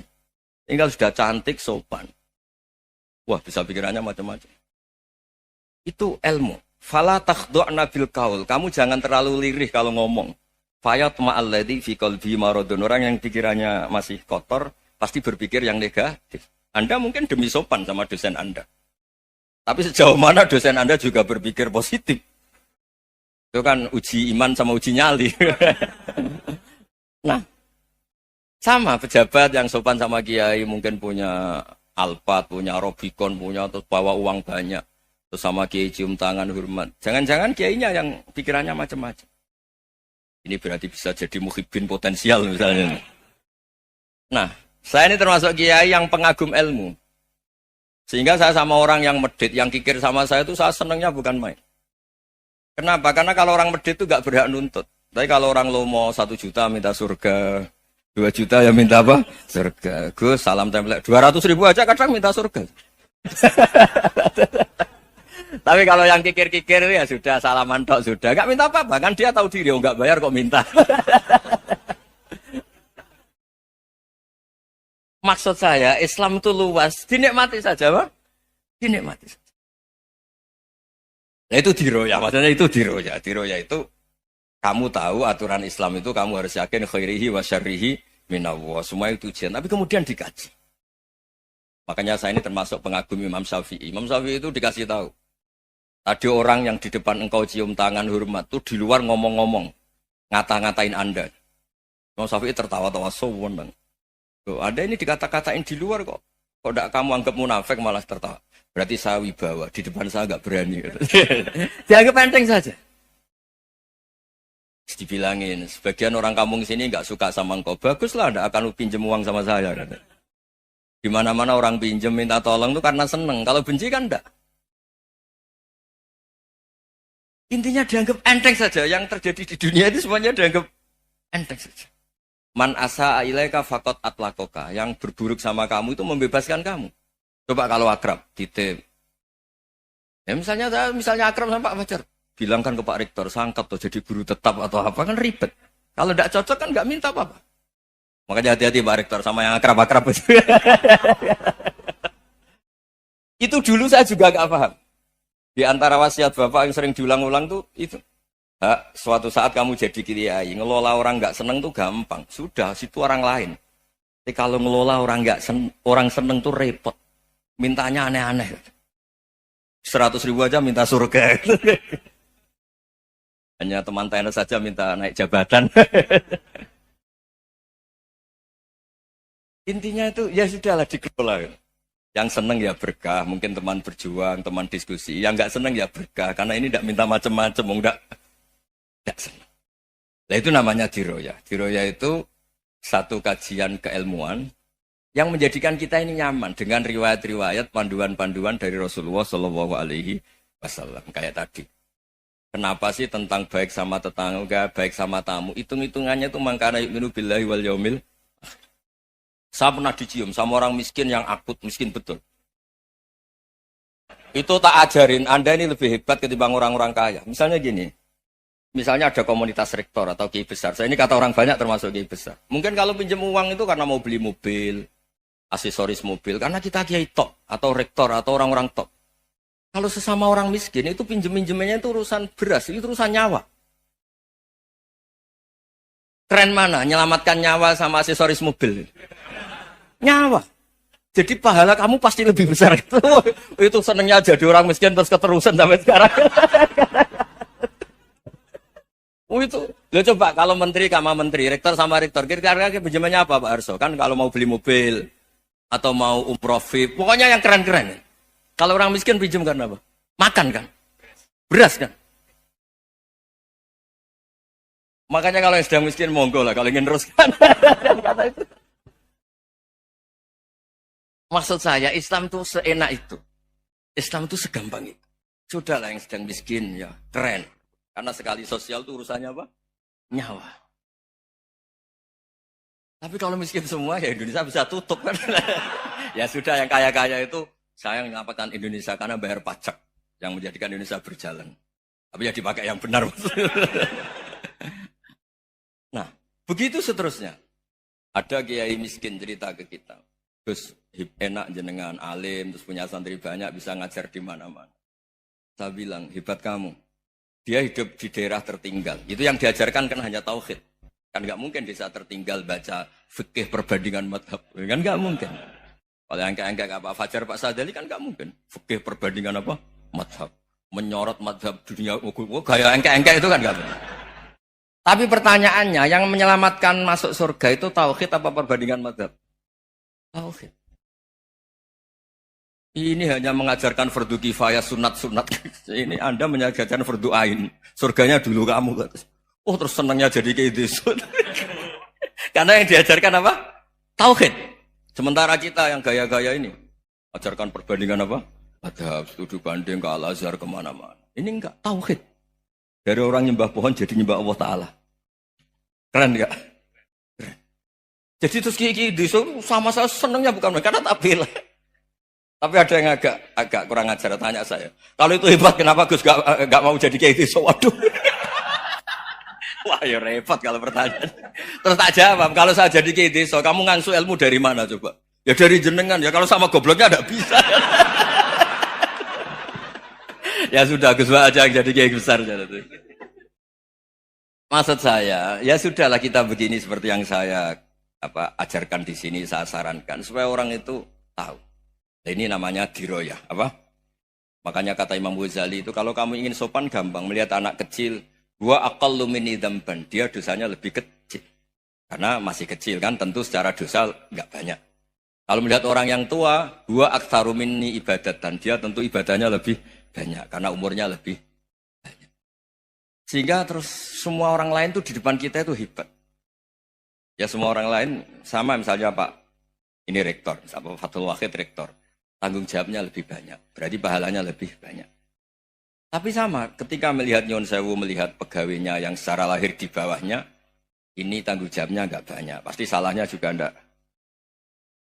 Itu yang diajarkan Rasulullah SAW. Sehingga enak lah. Tapi kalau kita melihat orang lain selalu salahnya, itu pecundang. Allah saja tidak seperti itu kan. Amal baik ya ada khairan, amal buruk ya ada saron. Semuanya dilihat oleh Allah Subhanahu wa Ta'ala. Saya itu punya teman Gus, agak beling, agak seenaknya. Dulu miskin. Wah itu seenaknya betul. Kayak kenal Tuhan. Tak tanya. Kenapa kamu seenaknya? 1 bulan tuh labanya bisa 200 juta sampai 500. Sampai 1 miliar. Saya itu, Gus. Setelah duha itu perkembangannya bagus. Salah duha itu. Saya pernah miskin. Kan kata, ingkana rizki fisama. Wa ingkana qalilan. Ya kalau fisama fa'anzilhu. Terus wa ingkana qalilan fakasirhu. Kalau sedikit, perbanyak. Ini trennya sudah benar semua. Nah, wa ingkana haroman fatohiru. Kalau haram yang kau sucikan. Makanya saya seenaknya, kalau qalilan sudah fakasiru, paling trennya yang nggak benar juga fatohiru. Kata dia yakin kalau yang nggak benar-benar sudah disucikan Allah. Karena yang lain-lain sudah. Dari miskin sudah kaya, qalilan sudah fakasiru. Paling yang haroman juga sudah fatohiru. Gitu. Tak tanya. Lah kamu kok tahu? Polanya sudah ada Gus, karena sang qalilan. Kamu sembrono sama Tuhan kok begitu kan? Tapi apapun itu, seneng saya. Seneng saya sering salah teh, makanya saya mohon yang sekarang miskin, sedang miskin itu ya ndak usah nyesal banget-banget. Kalau ingin kaya monggo lah, namanya orang juga ingin. Ya, tapi Anda harus bangga. Sosial antar kalian adalah urusan nyawa dan itu pahalanya luar biasa. Supaya kita, nah yang kaya-kaya juga boleh GR lah karena pembayar pajak. Dan itu bisa menyelamatkan apa? Indonesia Raya. Begitu seterusnya. Itu yang diajarkan Nabi, antawadhu hatta la yabghiya ahadun ala ahadin. Kamu semua harus tawadhu sehingga antar kalian tidak saling tidak sopan, tidak saling liar, tidak saling mendolimi. Termasuk tadi sikap gak jelas tadi. Orang dolim yang sekarang dolim bisa saja tobat, yang sekarang soleh bisa saja nanti. Semuanya itu mungkin. Kita diajari ya muqallibal qulub tsabbit qalbi ala dini. Jadi keliru kalau kita dalam banyak hal harus tegas, gak mesti. Al halalu bayyinun wal haramu bayyinun. Tapi ada wa bainahuma umurun mustabihat. Ada yang wilayahnya itu abu-abu. Misalnya ada perempuan cantik misalnya, contoh paling gampang. Kalau kamu ajari secara serius, kamu bisa saja tergoda jadi fitnah. Tapi kalau orang soleh gak berani ngajarin, kemudian digunakan orang fasik, malah menjadi orang nakal, kita juga tanggung jawab. Kamu mau tegas gimana? Wilayahnya sama-sama mungkin. Wilayahnya sama-sama mungkin. Yang dekat pejabat mungkin terkontaminasi KKN. Tapi kalau pejabat gak dekati orang soleh, punya perilaku yang gak soleh, yang repot juga Indonesia kan? Nah hal-hal seperti itu kita tidak perlu ngambil sikap. Maksudnya gak usah ngambil sikap, ya kita buktikan kalau milih satu madzhab, kita buktikan semuanya lebih baik, semuanya lebih bermanfaat, semuanya lebih berperadaban. Karena gak bisa dihindari wabena humain. Termasuk nyuwun sewu, saya mohon maaf sama mulai Pak Harso, Pak Lutfi sampai Pak Fathul Wahid. Saya ini termasuk kiai yang gak suka dekat sama orang-orang top. Bukan karena hasud. Memang konstitusi kiai harus gitu, la tamuddanna ainaika. Kenal orang lebih tinggi itu kan resiko. Misalnya saya kiai desa, mungkin punya keri tua sudah seneng, punya kijang tua sudah seneng. Gara-gara kenal Pak Wahid naik Camry, waduh kok saya kalah itu. Kenal orang itu kan resiko. Mungkin dosen-dosen sini kalau kenal saya di Rembang juga resiko. Di sini gak ada cium tangan, melihat saya di sana, wah gak enak jadi dosen. Jadi memang harus dibatasin. Sekiranya mungkin orang terus, karena latamud dan nanawa, ainaika ilah, kamu jangan sering melihat orang lain yang mungkin secara lahir dapat nikmat yang lebih tinggi timbang Anda. Kalau kamu gak bisa ngelola hati Anda bisa hasut, Anda bisa dengki. Paling tidak Anda bisa tidak syukur. Saya itu sering didolani pejabat. Juga sering melihat pejabat di TV-TV. Naik mobil aja ada yang naikkan. Bahkan kalau wudhu itu anduk aja ada yang bawa. Itu kalau yang nggak kuat, wih naik jadi pejabat. Ya makanya terus konstitusi kiai itu mengatur, sudahlah. Mata kamu itu kamu batasin. Jangan melihat sesuatu yang potensi ya. Potensi menjadikan Anda tidak syukur. Jadi saya mohon, ini memang konstitusi saya sebagai kiai. Jadi saya, tapi di hati saya tetap akrab. Saya doakan semua untuk UI, untuk semua orang Indonesia kita doakan.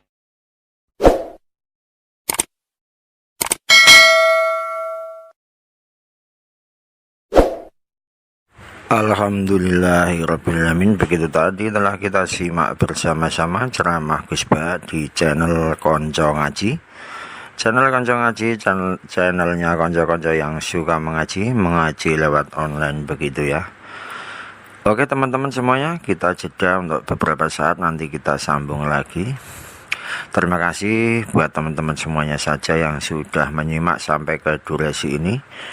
Semoga kita semuanya selalu dalam keadaan baik-baik saja, sehat walafiat, tak kurang satu hal apapun. Dipermudah dalam segala urusan kita ya. Ya oke, untuk kedepannya nanti kita sambung lagi ceramah Gus Ba yang berikutnya. Siapkan tempat atau persiapan untuk mengambil minuman atau makanan atau apa saja yang membuat kita nyaman untuk mendengarkan ceramah Gus Ba nantinya ya. Oke lah, kita sambung lagi ceramah Gus Ba yang berikutnya. kita mulai lagi. Jadi kowe ngekeki wong liya cek niat hadiah, cek niat hibah, tapi ning atimu motive suatu saat untuk lebih napa banyak. Niku nek cara tiang-tiang sing sae wis dianggap riba. Paham ya? Kaya kowe dadi mantu mertuamu lara-lara mbok tukono balsem. Terus tujuane untuk Tegal. Ha iku riba napa? Dadi mertua meh mati, lara-lara ngelu mbok tukokno konidin, balsem. Anake kandung rapati peduli, terus mantune luwih sayang terus wasiat Tegal dikekno balsem. Lah niku mung balsem kok entuke napa? Tegal. Dadi iku haram iku cara napa? Dadi angel ngaji ku ya angel, urip ku angel. Dadi kowe ngaji aku lho, ngaji ngene loyal ngene tok njaluk swarga riba. Ngaji ra tenanan kok njaluke apa? Swarga iku riba. Dadi memberi sesuatu dengan niat mendapat lebih banyak iku jenenge riba. Dadi riba itu mboten rentenir tok. Semua transaksi yang ingin mendapat lebih banyak iku jenenge apa? Riba. Dadi wis mulane jegeman ke ngaji nang bu swarga. Ngajine ra tenanan kok njaluk swarga iku riba. Tapi riba sing halal niku. Kula wau ngaji terlambat gara-gara niku kula nu ditelepon pernah mbah kula. Terus diamanati sing berat dadi kula kok kepikiran nganti lali. Pernah mbah kula orang yang sangat-sangat saya hormati wong kula niku di mbah niku riyen terkenal wali. Dan niku adike wali niku nelpon kula. Dadi kula niku bingung tenan. Mbak didaftar wali mbok piye ra rasul ditelepon. Ngeten kula terangno nggih masalah ini serius sekali nggih. Mulane kula suwun pokoke nak ngamal sing ikhlas. Mulane kadang-kadang tiang dablek ku luwih apik, mergo khase dablek ku nak bar ngekeki ku lali. Riyen bapak nak ngandani tiang ngeten, sedekah iku anggape kaya wong ngising ya. Wong ngising kok bar napa? Lali. Jadi orang dulu itu istilahnya sampai uraan ngoten. Jadi kadang ilmu itu hanya bisa dijelaskan dengan bahasa yang sedikit uraan. Mulane wong iku aja geman gedeng wong uraan. Asal latar belakangnya wong alim lho, kecuali wong uraan dalan niku wis profesi nah niku.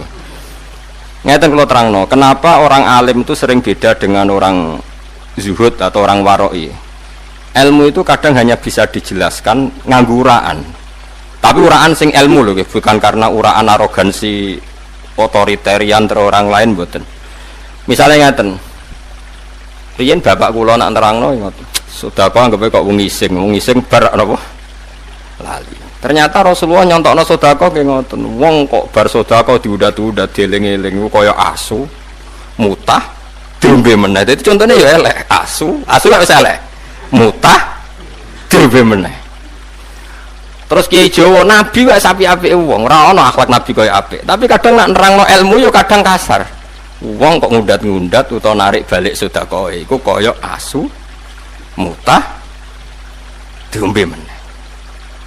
Terus nek ana wong kok arep-arep dikeki wong pemenen nak kiai ulama iku contone ning kono iku nggih ulama kiai waswalihim naballadzi atainahu ayatina fansalakha minha fa'atbahu syaiton fakana minal ghawin. Ana wong mat dhisik yo tak kei ilmu ya ulama wong tak kei ilmu tapi ilmune iku ilang gara-gara seneng dhuwit. Kenapa dene seneng dhuwit? Mergo ulama iku kadang ngrasa uripe iku jek suwi mikir anak putu, iku kesuwen urip. Nah ulama tenan iku ya mikire sesuk mati. Dadi di dhuwit sak 100.000 cukup. Sesuk urip neh ya sesuk mati. Kan uga nak ulama tenan perasaane kan ibadahlah seakan-akan kamu mati besok. Nganti wong nabung kan perkarane perasaane jek suwi. Kaya Rohin ngrasa melarat, mergo nyongkone uripe suwi. Cara yakin mati sesuk saiki wis sugih. Mulane anggere ana wong kok ngrasa melarat, mesti keliru-kelirune wong, mesti nyangka uripe suwi. Cara kowe yakin mati sesuk, ndedek 100.000 sugih ta?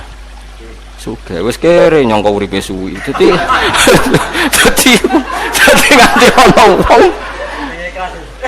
Dadi mulane kula niku pede.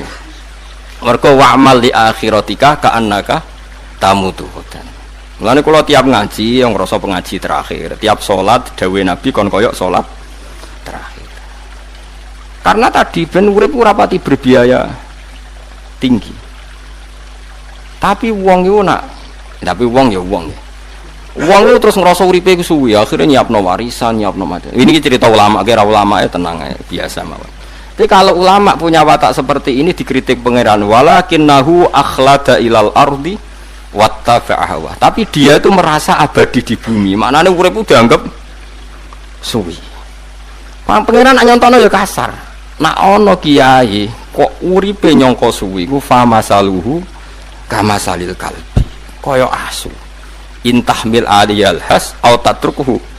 Mbok sentak yo melet, mbok baro yo melet. Tapi kira usah muni kiai kaya asu. Neraka ngono. Mergo logikane ngene, kula sering nerangno. Pangeran iku ngritik kiai iku sah, mergo pangeran iku atasane kiai. Lah kuwe. Nah, kemudian di sini saya tabarruk dengan Said Muhammad, gurunya Kiai Haji Azaim. Saya mau cerita tentang amaliyah tadi. Saya sebetulnya nggak niat bacakan bab itu, gara-gara ada khataman jumlahnya banyak saya jadi pusing. Ini panitianya tanya, khatam betul apa enggak? Iya, Gus, khatam betul. Tapi kayaknya saya tidak yakin itu. Karena saya ini kan dari pondok tahfidz itu. Biasanya anak khataman itu ya rodok bodoni itu. Wes dibaca buanter sing nyemak ya mendelok pojok tok. Mergo kebanteren. Nah, akhirnya lafat-lafat yang di tengah itu enggak di apa? Baca. Tapi ya semoga dimaafkan Allah lah. Yang jelas itu enggak. Tapi saya mau cerita ya. Jadi cara berpikir Said Muhammad ini nanti juga saya teruskan di Ma'had Ali. Ini saya baca ya. Di antara yang diyakini madhab Malikiyah, ini saya baca saja teksnya. Jadi ada riwayat namanya, kalau Said Muhammad bahasakan itu Ataqah Somadiyah. Kalau di Indonesia kadang orang bilang Al-Ataqah Al-Kubro, yaitu dengan membaca surat Ikhlas. Di sini jumlahnya hanya 100 kali, Kila 1000 kali. Tadi berapa semua? 700 juta ini sudah susuk banyak ini. Di sini hanya 40, riwayat lagi 100, 1000.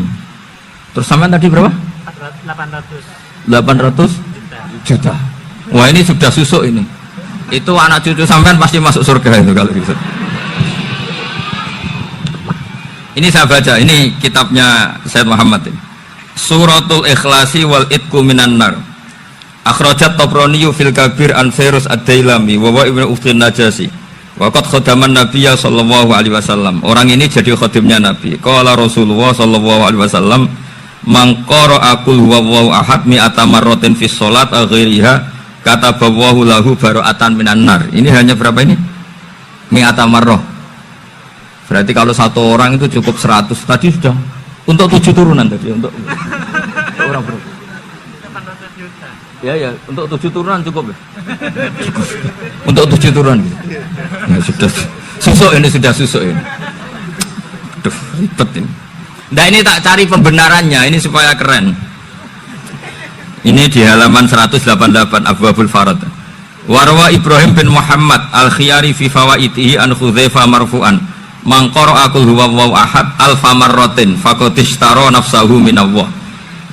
Berarti 100, ada riwayat lagi 1000. Nanti tak carikan lagi yang berapa? 1 miliar mungkin. Jangan dengar banyak-banyak. Nah, ini saya baca ya.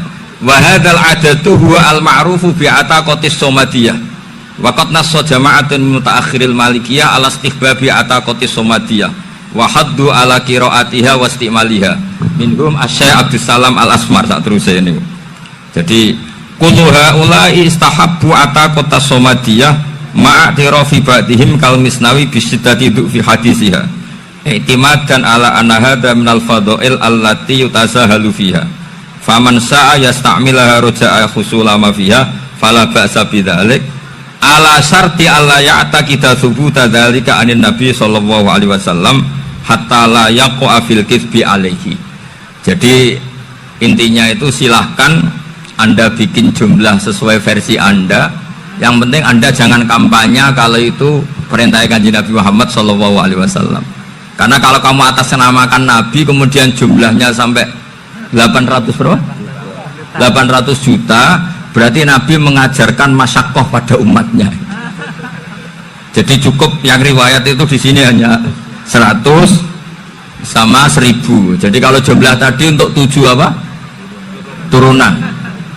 Jadi kamu harus ditutup dengan doa, ya Allah, semua itu bukan untuk saya tapi untuk 7 turunan. Tolong catat ya Allah. Karena itu. Jadi artinya gini loh ya, orang Indonesia yang sering mempraktekkan atakosomadiyah itu bukan tanpa dalil. Ternyata dalam madzhab Maliki, saya masih ingat ketika mbah saya kandung, bapaknya bapak, asmane Mbah Nur Syam, itu wasiatnya minta dibacakan 4.000. Yang baca pas itu ya bapak sama anak-anaknya. Dan kemudian alhamdulillah zaman akhir itu mulai agak ngawur. Kalau ada acara itu wong liya kon maca anake mlebu metu gak melok maca. Itu keliru, saya jamin itu keliru. Saya sering kalau mimpin di rumah, kalau yasinan di tonggo-tonggo kok anaknya gak maca, saya keluar. Bapakmu wong liya kok kon maca, kata saya gitu.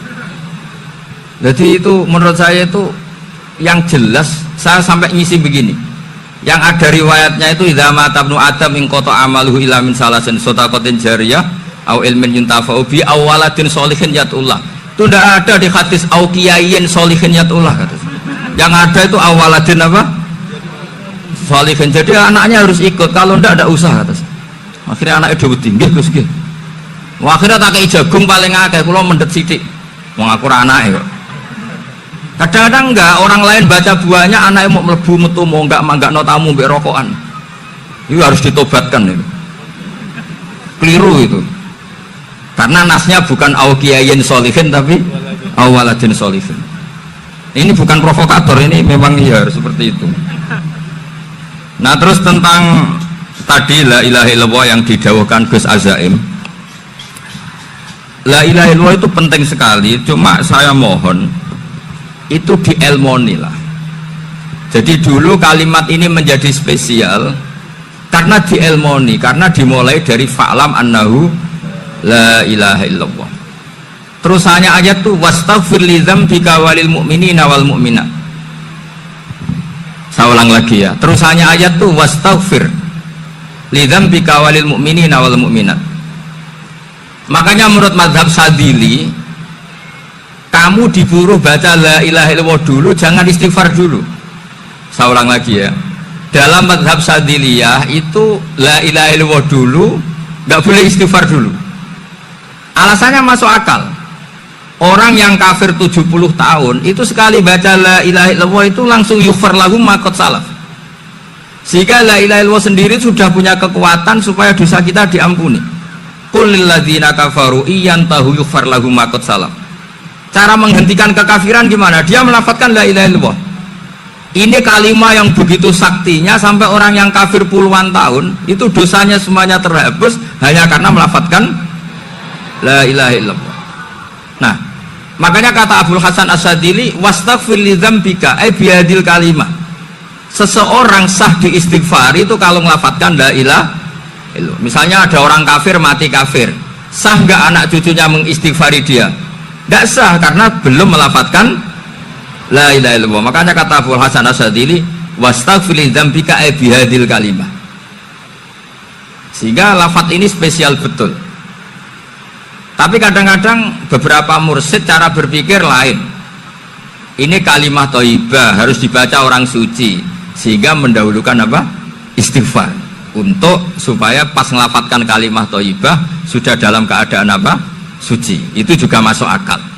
Tapi secara meyakinkan saya sendiri lebih mengikuti manhajnya Abil Hasan As-Sadili karena alasannya tadi, yang kafir puluhan tahun saja langsung luntur dosanya karena melafatkan la ilaha illallah. Artinya la ilaha illallah sendiri sudah bagian dari istighfar.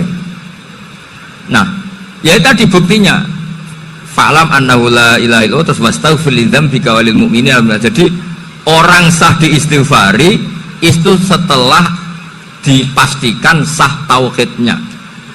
Jadi setelah tauhidnya sah yaitu la ilaha illallah baru sah apa? Diistighfari. Sehingga orang kafir Saya ulang lagi, orang kafir yang mati kafir, anak cucunya tidak boleh apa? Tidak boleh menistighfar. Terus saran saya kedua, la ilaha illallah itu filosofinya itu nafyun li uluhiyati ghairillah wa isbatun li uluhiyatillah wahda. Filosofi la ilaha illallah itu gimana? Menafikan semua selain Allah itu tidak Tuhan dan hanya menuhankan Allah semata. Nah itu caranya gimana? Caranya kita harus terbiasa ini, karena tadi saya dibilangin panitia ini rata-rata mustameknya atau mustamiatnya ini santri. Caranya gimana? Dilatih pakai logika. Saya berkali-kali cerita kalau ngaji, saya sekaligus kampanye. Halati maring mengkono-mengkono keadaan. Yauma idin ing dalam dinane ikilah zulzilatil ardh. Lafat yauma idin badalun dadi batal min ida sangi ida. Wajaba dijawab ikilah ida iku lafat tuhaditsu akhbaruha. Nyeritakno apa arat akhbaruha ing cerita-ceritane arat. Tukhbiru tegese nyeritakno apa arat bima kelan perkara umila kang den lakoni apa ma alaiha ing atase arat. Min khairin sanging keapian apa wae wa syarrin lan kaelekan apa wae. Arat nyeritakno bi anna rabbaka uhalha bisa bi anna rabbaka. Kan sebab saat tenan pengiran sira iku auha iku maringi wahyu sapa rabbuka utawa nugasno apa sapa rabbuka laha maring arat. Amarat sing utus sapa Allah ing arat didalika kelan mengkono-kono zalzalah. Fil hadis iku tetep ing dalam hadis te ana riwayat tasyhadu ala kulli abdin. Utai bumi nyekseni ning saben-saben wong au amatin, budak au amatin to amat, nggih sinten mawon bikul 5. Lan sakabehane perkara umila kang den lakokno apa ma ala dzaliha ing atase gegere arep. Yauma idin ing dalem dinane zulzilatil ardu yasduru metu sapa annasu propro manusa. Manane yan sarifuna tegese bubaran sapa annas. Bubaran min mauqifil hisabi saking nggon hisab. Oleh bubaran astatan hale beda-beda. Mutafarriqina tegese perenco-perenco. Mulane fa'akhidhu dzatil yamini monggo te wong sing ngambil arah kanan iku ilal jannati berarti menuju swarga. Wa akhidhu dzati shimali te wong sing ngambil arah kiri iku berarti lan ari maring neraka. Liya ora supaya den tontokno dipertontonkan diperlihatkan sapa kabeh amal ing ngamal-ngamale kabeh. Manane ijazah tegese den werono ing piwalese amal. Menal jannati sing swarga awin ari tontrok.